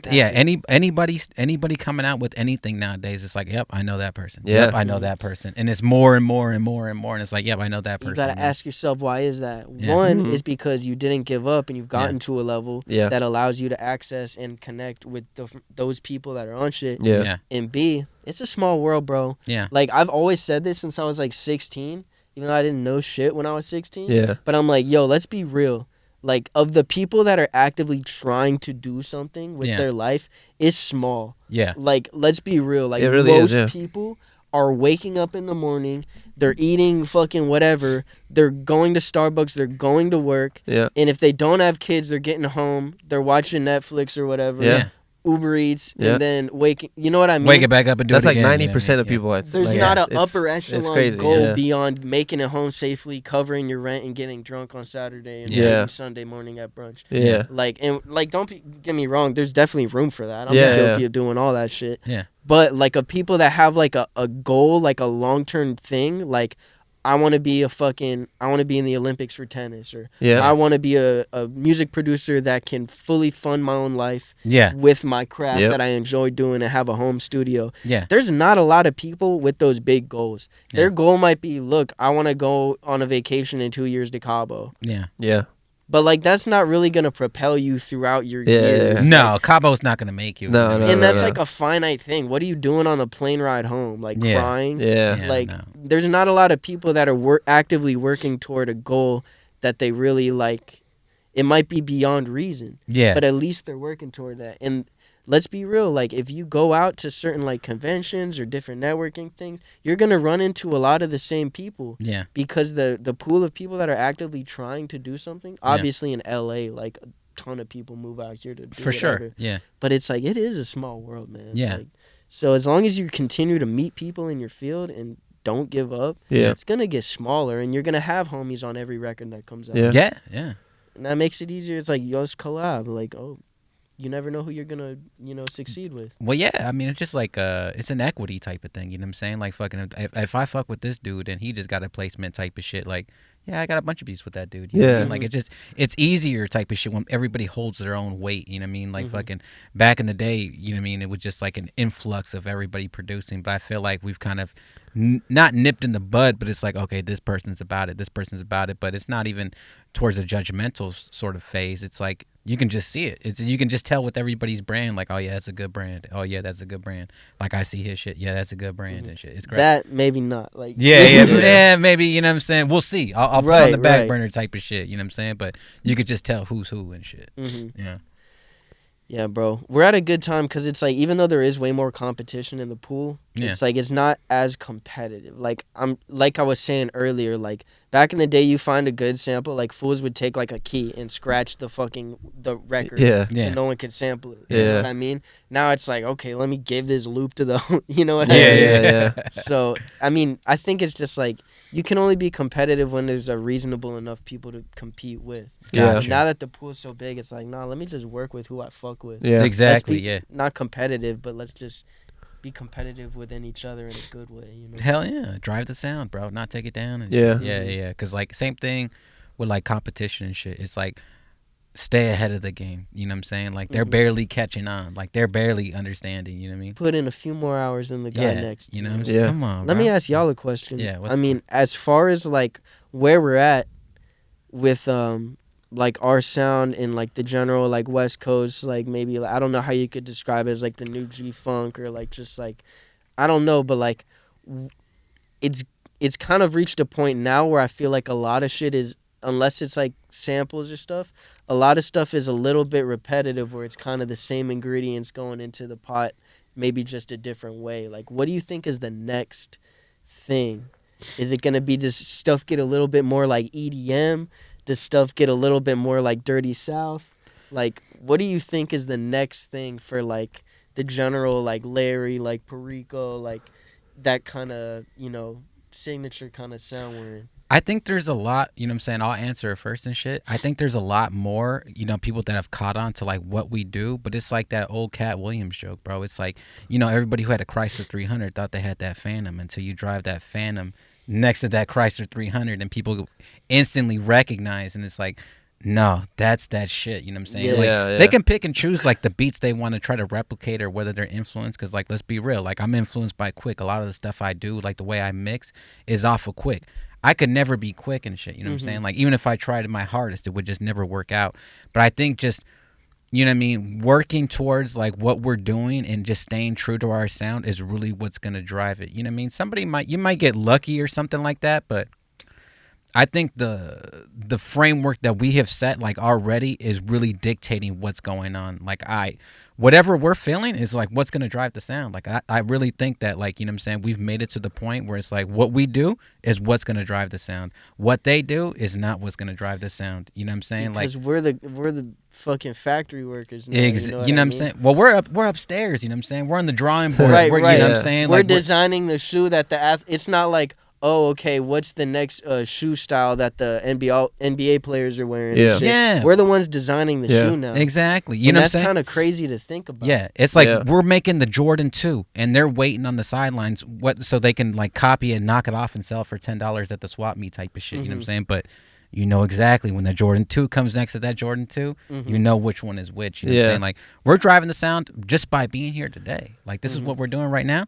Watch one of these go, you know what I'm saying? And watch, like, you know what I'm saying? And this is the things that they won't do. Like, there's a lot of repetitive stuff, like, you know what I'm saying? Like, you're talking about, like, 1-5 or 1-7, dun, dun, or, you know what I'm saying? The same old type of stuff. But, like, there's so much stuff in my laptop that hasn't came out. There's so much shit that you have that hasn't came out. There's so much stuff that this dude has that, you know, they don't even know about yet. They're not even hip to it yet, you know what I'm saying? So, like, what we do is, like, really what's going to change it. And whatever we're feeling, that's what's going to drive the sound, like, in my opinion. You know what I mean? Yeah. And then also, like, the people we look up to, like... Yeah. I mean, just for instance, like, Cardo, like, at one point you could have been like, okay, like, that's Cardo's sound. What else does he got? Yeah. But, like, yo, that fool literally, like, diversified. Yeah. Crazy. He was on, like, Wiz Khalifa shit, Payroll shit, Larry. And then but not even that. You got the Keem shit. Yeah, the Keem. Like, bro, like, he's got the whole trap Cardo shit that's just, like, equally as good. You know what I mean? Yeah. And I think that's what it's going to take. Is, like, we're just going to have to diversify hella. Yeah. Like that... Shout out to Tavares again. Did y'all hear that Booth Pack Mookie shit he dropped? No. Bro, there's a song called ATM, Booth Pack Mookie. Fire. Tavares produced it. It's like he says it's called a R&B plug or something. Is the genre that's or yeah. But like if you heard that shit, you would be like, yo, this is crazy. I can't believe Tavares produced it, but you can tell that Tavares produced it. Yeah. And like I think we just need to diversify a lot. Yeah. I mean, there's a whole lot of, even like, I'm open to doing like more rock or even like 70s funk shit. Yeah. Like, because the soul that we bring to hip hop, we can apply that soul to a lot of different shit. Yeah. Yeah, same thing too. Like, I do like a lot of R&B shit, and I don't know if you're like, you know, I don't, you do fuck with Blast and shit like that. Like Blast and like Blast and like Joey Fats, but like there's like this whole Long Beach shit, especially with like Jay Million and the Eastie Boys. You know what I'm saying? They make G Soul, you know what I'm saying, which is kind of like trap soul. Remember with trap soul, like Bryson Tiller and shit? Yeah. They make G Soul, which is like gangster soul, kind of like G Funk and shit. Almost like a Nate Dogg type shit, or kind of like that, but with like the rim is a snare, you know what I'm saying? Okay. Still, you know what I'm saying? Still like a little bit of elements, but more R&B towards, you know what I'm saying? Which is like the blast shit. And the way like I've always approached it with like my R&B shit, I've always called it P Soul and shit, you know what I'm saying? Don't get it twisted. Like Jay Million made G Soul. I don't know if that's true or not, but I always thought it was P Soul because like it's not gangster, it's player. You know what I'm saying? It's player soul. Like I'm gonna fill in gangster's a little more in your face. Yeah, Player's you know, a little bit more dapper. Yeah, you about feel me? it. You know what I'm saying? Like you know what I'm saying? The gangster shit, like you could really talk that fucking that Long Beach shit. You know what I'm saying? That Dog Pound shit. Right. The P Soul was like kind of like just that Larry shit, that palm tree shit, like KD, kick back, that bro. Sugar-free smooth. You feel me? Like it don't need to be that serious, you know, Jack. Come on, Jack. Yeah. I had a conversation with Mike on the phone a while ago, and he was talking to me. He's like, bro, because you know, he's gonna come back next year, right? Like he said, because he's been off of like beats a little bit, and well, he's still been making beats, but like as far as like really hustling out there on YouTube and stuff, he's slow down, but. He talked to me on the phone. We're on the phone for like 2 hours, and he was like, "Hey man, what's the sound, Trunx? What's the next sound? What is it, man? What is it? You know, what's that new Larry? What's that new Carter? What is it now? Where's it gonna go from here?" And then he was like, "Is it Detroit? Is it Detroit's like drum? Because it was Detroit. Detroit was popping like past 2 years ago. I had homies making dummy bread, exchanging the drums. And my first ever exclusive I ever sold was a Detroit beat, and I remember like, damn, like I telling Mike, I was like, bro, like, I was like, honestly, I don't know. You gotta combine genres at this point and do shit. Like, I don't know. Like, he's like, bro, I'm thinking about doing, I don't know if I should say it, but but he's like, I'm thinking about doing like trap drums on like soul melodies, or he's trying to like combine two different things, like maybe Detroit drums on like a G-Funk. Like he's trying to like combine different mix and match both. And he's saying like he was just with an artist recently, and he said he showed him some shit like that, and he recorded to it. So we'll see, you know, how it comes out, and if that's the next wave or that's the next sound, you know. Right. So, but yeah, me and Mike, we talk about it too. But yeah, he's hella into. He's already chasing that new sound, because he already knows he's tired of making like payroll shit and Larry shit, but he still makes it, right? Because it's like still. Like, I can't speak for him or anything, but like you almost follow a certain like recipe. Exactly. Like you're always gonna come out with that kind of sounding beat. Yeah. And then it's easy to just fall into that. Yeah. So it's like when it sounds good, so why change the beat's so good, exactly. Yeah. So it's like, what is gonna be the next shit? It's like, bro, I hope that we do some more live instrument shit. Going back to like street gospel, like Sugafree, bro. Yeah. The reason that shit is so funky. Yeah. The reason that most of the Sugafree beats and shit is so funky. Yeah. Live guitar, live bass, you feel me? Like, that shit just makes it feel so good. And obviously, like, the VSTs now are so sophisticated that it sounds pretty close. But let's be real, like, there's nothing like the real thing. Yeah. No, I think I've talked about this before, too, and shit. It's just, like, you know, the same thing with the pads and same thing when you're dealing with the Moog and shit. Like, it's an analog signal. It's almost like a vocal. You have to, you know what I mean? When you're in the box and shit, you're in the box, you know what I mean? But, like, when you play it, it just has like that those little nuances, those natural mistakes, which aren't really mistakes, they're just feeling. And that's why like music sounds so good. That's why I sample records. Like it wasn't perfectly quantized. Because it wasn't, it sounds fire. And like to apply that to regular stuff is just like, let's loosen up the quantize a little bit. Like, you know what I mean? Let's get more natural. It'd be, I mean, honestly, dude, like I think if you were to take like the crew, like, you know what I mean, our little camp, you were to put us in a room full of live instruments, we'd come out with some fire. Oh yeah. Do you know? Are you like good friends with Jinx? No, I haven't met him before. I think you two would do some crazy shit. Honestly. Where does he live at? Somewhere like out here, right? He lives in the valley, I think. Oh really? Yeah. You never met Jinx? No. I feel like this was he's gonna be like. He's gonna be like the West Coast guitar player. He's like playing him. Oh, he was on a bunch of the shit Tavares just dropped. Yeah. You guys have to. I'm hip because I heard the shit that Tavares had dropped with him on the guitar, and I was like, "Yo, bro, he's like the new age Playa Ham." As I always say, bro's good as fuck, bro. Yeah, like you was just that Playa Ham on the guitar for all that shit? Yeah. Damn. For like all the you DJ just send Quik that shit to him and shit, bro, and like he'll do some shit. Ready? Yeah. Damn, that shit was so good. Yeah, Playham's And like a legend, he's very well influenced and shit, bro. So like he knows what to do, type of shit. You know what I'm saying? Uh-huh. And he'll give you more than you need. You know what I mean? So you can just be like, man, if he's in the valley, I need him to. No, he's not that far from here. Yeah, he's not that far. We're throw a rock. Let me know he's over there. And He has pull a up bit. right here. Yeah, hit he him has up, bro. yeah. He's tight. He's super dope. That's He has a crazy. busy ass schedule. We were gonna have him on and shit too, but his schedule would be kind of like sporadic and shit. Yeah. You know what I'm saying? I was like, all right, well, you know what I'm saying? Holidays and all that shit too. But Yeah. Remember how we're talking about one man band shit? Yeah. He's like that. I mean, I don't know if he sings or nothing like that or raps, but as far as everything else, he's like a one man. He's like you know. But you have the MPC. But that's what I'm saying. You two together can probably make the new sound. Is what I'm trying to say. I'm a fan of what I heard. You have to link with up with them Tavares. too. Yeah, Yeah. good, bro. I got him on Instagram. Hit him up, bro. Yeah, bro, tap in with bro. Bro's legit. Bro. Yeah. Hell yeah. A combination of you, Jinx, and Diamond. See, what we need to do. In common, you guys are all white. No, What we need to do not is, like like- I'm trying to be on the racial, but you know, I just thought about, and that's actually what you guys have in common. But you guys would be crazy as fuck together. Are you full white and shit? Yeah, bro. I'm fucking Irish and German. Oh, I'm legit, as legit. white as a fucking You're like Diamond, yeah. Hell yeah. No, what I was gonna say right now is like, maybe us linking up. Maybe it shouldn't be about making the beats. Maybe it should be about making samples, and then we sample what we make and shit. I wish I could fuck with that guitar. I know right? That Gretchen shit. That shit's no joke. On the sly. You feel me? All right, bro. We're back and shit, bro. I think the last thing I had and shit, bro, is like you have like a top 5 producers. I know we heard Quik a lot and shit. You know what I'm saying? Do you have like a top 5 or like your most influential? It don't have to be in order or anything like that, but you know what I'm saying? I answered this question a few weeks ago. Yeah, I don't. You know what I'm saying? It's the most repetitive question. No, it's cool though. Yeah. I just think like after the fact, I was like, wait.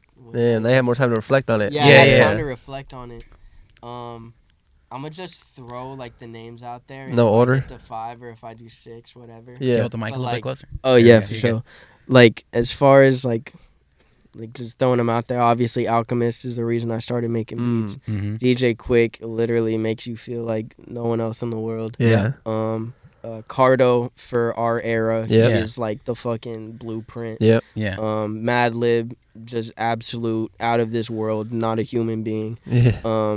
And probably Battle Cat, bro. Yeah. Battle Cat's up there. Like there's so much shit. Like if you could just go on Apple Music or Spotify and type in like produced by Battle Cat and listen to everything that he's made. Yeah. Bro, the Cam stuff. Yeah. Like I showed you 2 12 inches over there. Yeah. Both incredible songs. It's just so God blessed us with the acapella. Yeah. But both are by Battle Cat, and it's just like the way that man like drove the sound like from the 90s to like even the 80s. That man. Yeah. 2000s. Honorable mentions.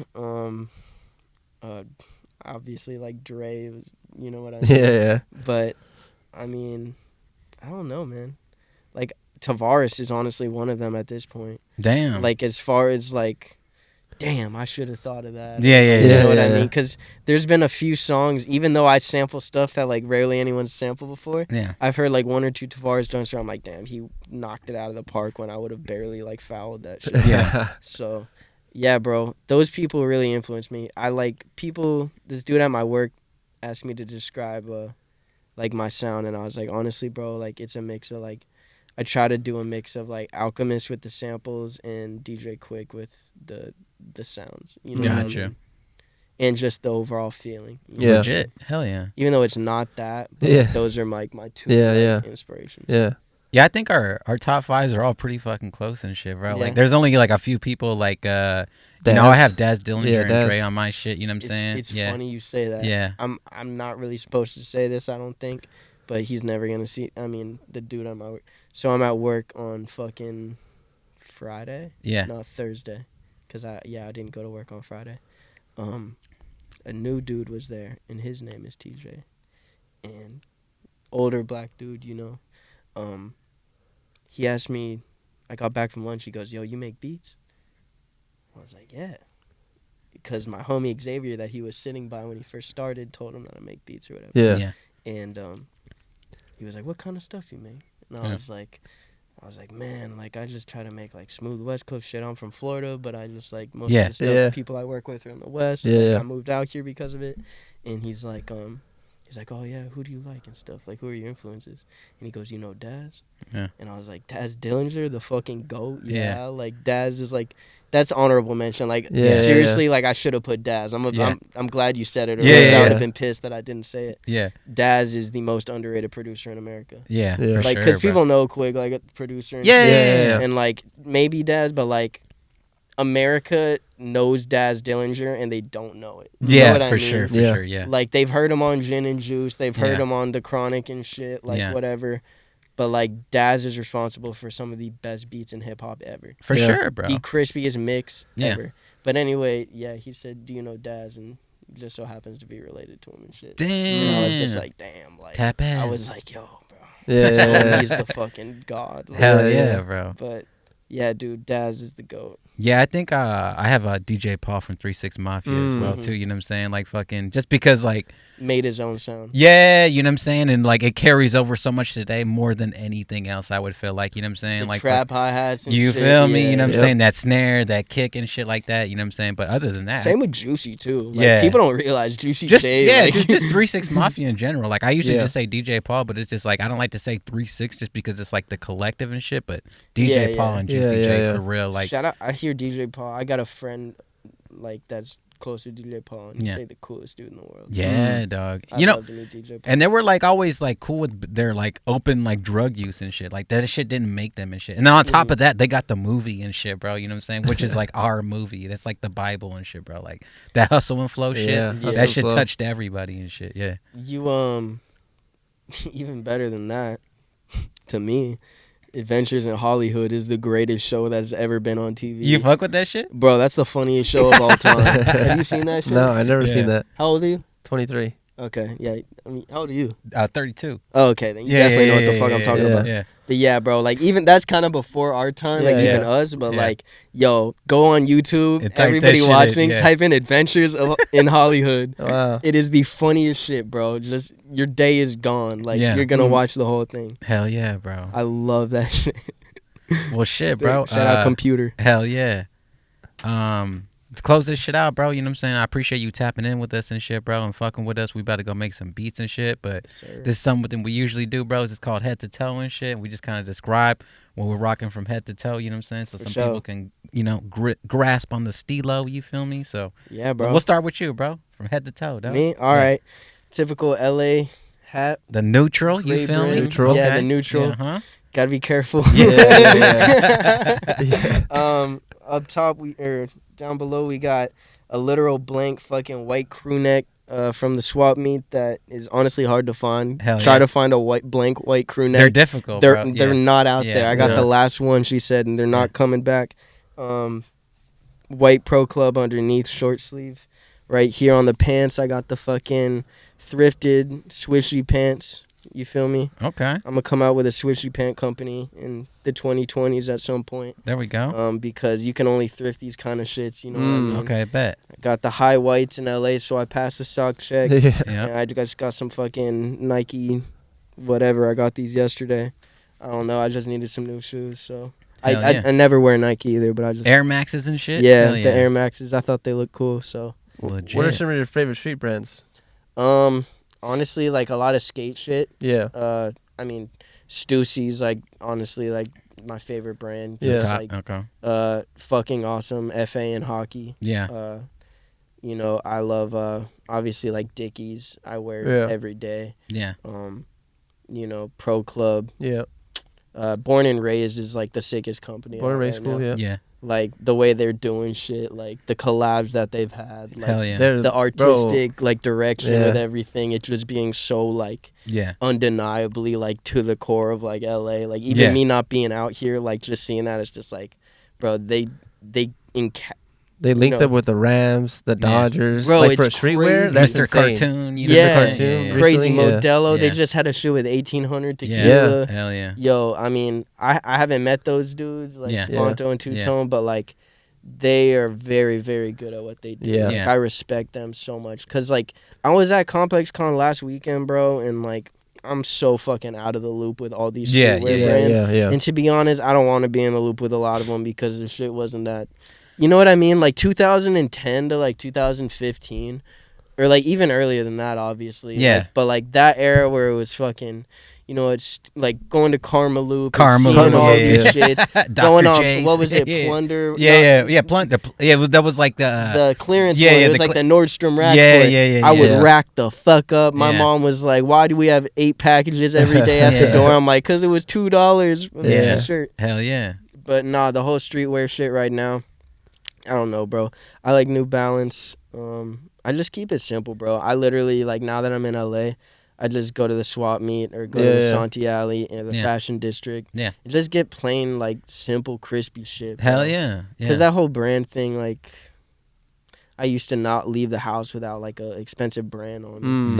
Like, not a fucking designer. Yeah, streetwear, yeah. Like Palace. Yeah, Palace or Supreme or, like, fucking Diamond Supply at the time. Cushion Castles. Oh, baby, but, like, and all that, yeah, now I'm just like, man, I just like something crispy. Like, right here, I feel, like, comfortable. You know? For sure, yeah. And it almost says more. Like, I feel like less is more. Yeah, it's really the shoes I talk about all the time. It's just, like, it's just the sneakers, you know what I'm saying? Everything else, like, I just like plain and shit. And that's funny is, like, I care about my sneakers the least. Yeah. Really? That's why I used to kind of be like that, but your sneakers are fire. I mean, these are the Larry ones, but I know. Nah, but if you were to see my sneakers, nah. You know what I think it is? It's because I'm brown, and because when you're usually kind of active and shit, you gotta jump fences. You don't really care. You know what I'm saying? You're doing the rugged I know all shit. about that, and I'm so, white. You know what I'm saying? Hell so like, why would I care about shoes? I never thought about but now that like I'm not like that no more. But it's just. You can tell a lot by what is the saying? You can tell a man by what his shoes are. Like you can tell everything you need to know about a man by his shoes. Yeah, for sure. I hope they don't judge me off my shoes though. Nah, I mean, motherfuckers watching this shit in Crocs. Who's not even got shoes on? Boots, no, we're good, bro. Yeah. All right, Trunx, what you got? All right, man. I got the Detroit Lions because I'm a Detroit Lions. I just said it. I Detroit Tigers hat, but I'm a Detroit Lions fan. Is why I wear the hat. And I got the numbers hoodie, and then underneath I don't even know what I got. I think this is Foley shirt. Okay. No, that's not Foley shirt. Is there any print? You gotta feel the graphic. Use context clues. I have no idea what shirt is underneath. Actually, I don't know what it is. Oh, it's a 10 Deep shirt. That's what it is. 10 Deep. It's the In Loving Memory. I got Nike sweats. And I got the Lakai Larry June shoes out right now. Damn. I got these like 2 years ago. Sick ass. Those are 2 years old already? Yeah. Damn. No, maybe last year or 2 years ago. Yeah, it's pretty. I have like 4 pair of the Lakai shoes from Larry, but shout out Larry, shout out Lakai. Hell yeah, I fuck with Lakai. Yeah. Damn, bro. I fuck with Palace. I fuck with a lot of their old shit though. Like a lot of their old shit, like in 2016, I fucked with Palace heavy. Mm-hmm. But like I told this fool, was like I wasn't old enough to buy it. I didn't have a card, and my parents would let me, buy shit online. So. Bro, I had overdrafted my card hella times. Fucked up giving me a debit card. Yeah, a little $35 fee. Fuck it, let it ride. Yeah, I had 60 in the account. I pay like 55 for a t-shirt. Yeah, shipping blew it. Yeah, nah, same thing and shit too, bro. Like nowadays, like I just keep shit simple. I'd just rather have like shoes or some shit or a hat or some shit. But like I just wear everything normal and shit, bro. Fuck all the extra shit. Like nah. All right, go ahead, Hunger. What do you got? I got the Undefeated hat, you feel me? I got the Death Wish hoodie, you feel me? Shout out Death Wish, yeah. Shout out Jamie Foy, bro. Come on, man. Florida. Hell yeah, bro. That's your hometown and shit, bro. I usually wear the Dickies too, the signature Jamie Foy Dickies and shit. You fuck with really? Those? I haven't even seen them. No. Yeah, they're only like you can buy them online at Tilly's, or they have like a little fucking, I don't know how you explain it. It's like a shop in the mall and shit. It's called Tilly's out here. Yeah, I know what Tilly's is. Yeah, well, like fucking they got the Jamie Foy signatures there, and it's like Dickies, but they only sell them there. You can't buy them anywhere else except for like that website. What's different about them? I don't know. Like it's less stress. It's less stretch or straight leg. It's more tapered. You know what I'm saying? So like they're a little bit more baggier, but like they're a little bit more fitted towards the bottom and shit. You know what I'm saying? So like, I kind of like that. Yeah, that's what I'm saying. Check them out, bro. They're fucking fire. I better check those out. They're I think they're called. I can't remember what the number is and shit, but I wear those all the time. Cause I love Dickies, but the thing about them is like unless you're wearing some fucking dunks or something. Yeah. Like them shits are just gonna consume your shit. Yeah. They're like if they're old, but I like my shits crispy and they can stand up on their own. Exactly. So you just take them off and they stand up in the corner. Yeah, but if they could taper and I could actually see what shoes I'm wearing, that's even better. Yeah, because I have some regular ones and shit too, and same thing too. It's just like, damn, bro, that's too much pant. You know what I'm saying? Dude, like, nah. I went with some Blazers yesterday, and the whole bottom of them were just getting dragged around downtown Los Angeles. The Dickies and shit. Yeah, them shits were getting all kinds of diseases. Damn. I like that shit though. Yeah, I don't like. I kind of don't like. Like I'm not a big fan of joggers. I don't like them at all. Well, you're a tall motherfucker. I just like Nipsey with joggers on. I just like. I just like my shit covering everything. I don't rather have people not see my shoe because my shoe game is weak, so I don't want people to see my shoe. You want to disclose. Yeah, I don't want no one to see what I'm wearing. It's funny you said that you were tall. Yeah. Because I was watching one of y'all podcasts while I was at work. Yeah. And like you said, like when you met someone at like the Perico show. Dupree, yeah. Yeah, you said like you thought you were hella tall or something. Yeah. And I was like, man, is he tall? Like, and then like I see, and I didn't think twice because I just expected you to be tall. Yeah, bro is tall as fuck, bro. Yeah. Like, quick question for you. Who would win a fight between me and Hunger Force? To see what your opinion, your thought is. Damn. He's ex-military. First impressions. Ex-military. All right. What are your never been in a fight? Your advantages are never been in a fight. All right. Kid from I'm gonna have to go Hunger Force. No, hold on. Brown kid from Pomona. Let's go. All right. You're from Pomona, but you've never been in a fight. I'm still going Hunger Force. No, I'm definitely fucking up Hunger Force. 100%. Well, you know what? We're gonna cut this. We're gonna go outside and just start scrabbling on the fucking. All right, they gonna kick you out, bro. There's too many. There's some big names in this complex. You told me that shit, bro. It's like, bro, your credentials don't even fit. You know what I'm saying? Nah, man. No, but the thing is, he's not active anymore. I know, but you've never been active at all. I mean, I've been in like squabbles, but I've never been like man, like outside the bar, like fucking. No. Bro, like at 32 years old, like there's still like if I see somebody like from back in the day, like we're squabbling. You know what I'm saying? Like it just hasn't happened. Bro, you've been out here. I don't know. Is it like that in Florida or no?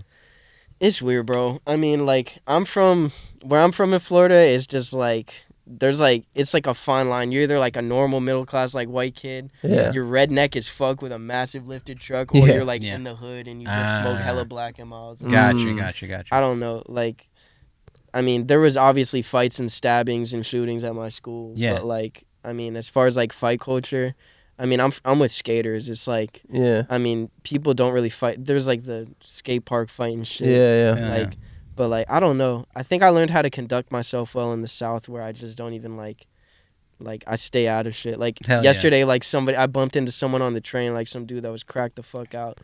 And he was just, like, who could touch me? What are you, a faggot or whatever? Yeah. It was like, and my girl's with me and shit. And he's like, what are you, fucking, like, homo or something? And I was like, hopefully, like, he's not offending hella people on the train right now. But I was just like, yo, like, I just ignored it. And my girl was like, yo, I'm proud of you for ignoring that shit. I was like, yo, like, part of me wanted to just, like, kick his knees out. But, like, I just learned, like, yo, like, never get in a fight with someone that's got nothing to lose or has less to lose. Because it's like a fight has literally ruined so many people's lives. Yeah. Like, someone could fall on the curb and you've literally got a manslaughter charge. That's why I don't want to fight Hunger Force. Yeah. Well, why'd you ask me who'd win if you're never going to fight? You just want me to gas you up? Just for the audience, you know what I'm saying? I'm still going Hunger Force. People still tell me. Hey, were you on the purple or the red line? Huh? You on the red? Both, bro. Yeah, you take the purple to the red? Bro, I take both. Yeah. I take the fucking, what's the one to Santa Monica? I have to take that from work. The orange? Yeah, I guess so. Yeah. Whatever it is. Hey, you been on the blue yet? No. Okay. I ain't going on the blue. Do not. They got the K too now. That goes straight through South Central. Does it? Yeah, they got. It's a brand new thing. It's got 8 stops, and there had hella memes on like suburban LA. It's like this is a gang tour of LA. One stop shop.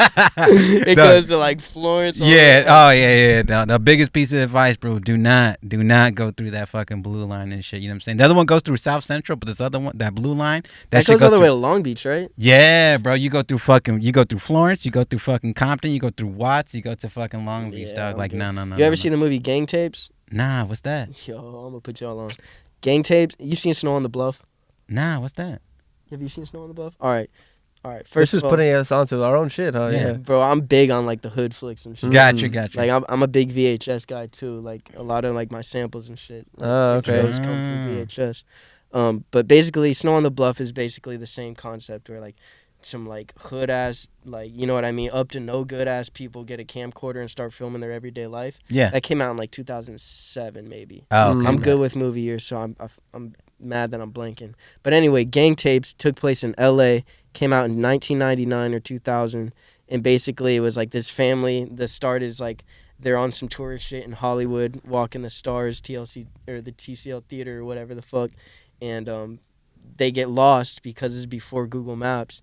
And they get carjacked and they steal the family camera, and it cuts to these fucking cripped out dudes in South Central, and they're filming their everyday life, and they give the camera to the little homie who's just starting to be around the gang thing, about to get jumped in and stuff.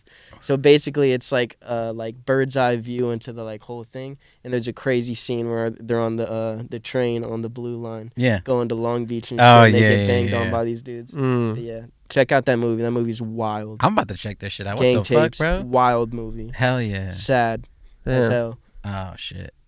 Damn, this got morbid and shit. All right, bro, close out. I got the Levi's with the fucking Cortezes on and shit. You know what I'm saying?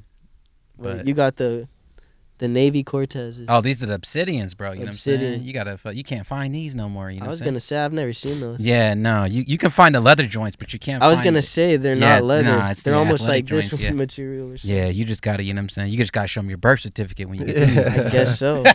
Damn. But yeah, fucking. But yeah, dude, getting back to that fucking blue line and shit. I got on that shit one time to go to like my homegirl's house. Never again, bro. Never. Cause I grew. What was the experience? It's like literally like gang tapes, bro. Like every stop is a fucking gang. Like the exact like the K2 shit you're talking about. Like every stop was like, you know, I grew up like not grew up, but I stayed out here in LA in Koreatown next to Chateau Park. So it was a lot of like, you know what I'm saying, a different gang and shit. And then when I got onto the train to go, cause she lived in Watts. When we got onto that shit, it was like. And she was a tough ass girl too, and like fucking, you know what I mean? Like she had experiences, and she had told me about them. Like, well, I just got out the military, and I was going to college in Hollywood and shit.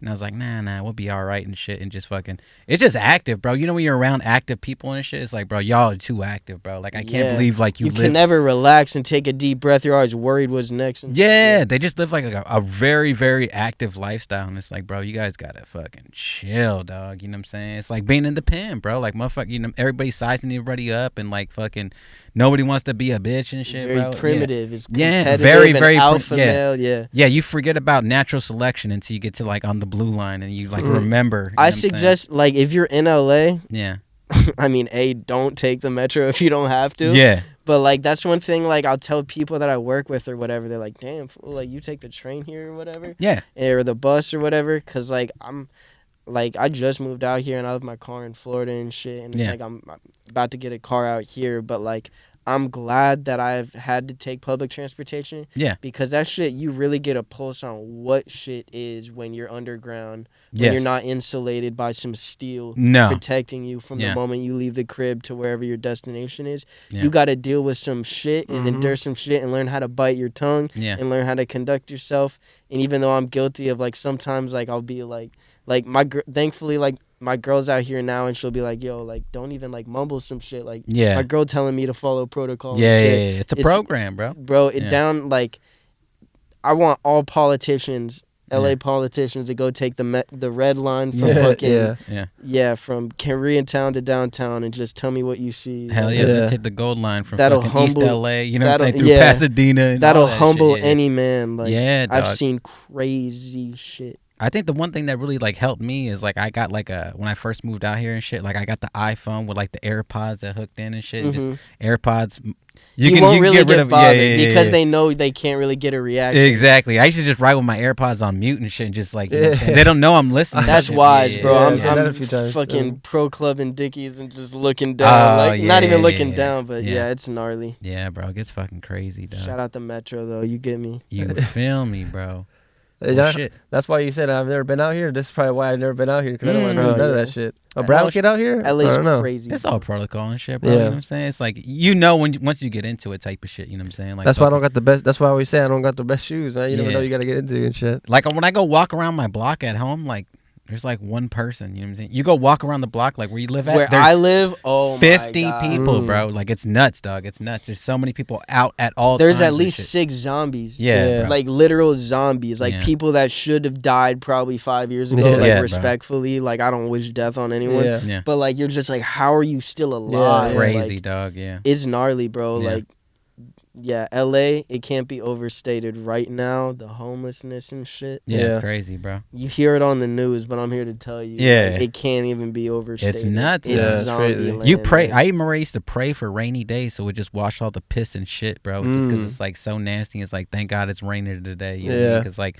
it gets to a point where it's like, Jesus, bro. Like, it's rough, gnarly. Dude. If I wish I'm one of these days, bro. I'm gonna do like a mile in my shoes, my daily commute to work and back. You should, dog. Yeah. People would not believe this shit. Yeah, dog. Like just getting home safely, like the whole like get home safely Dom Kennedy shit. That shit Shout makes out sense when Dom, you live in bro. LA. Yeah.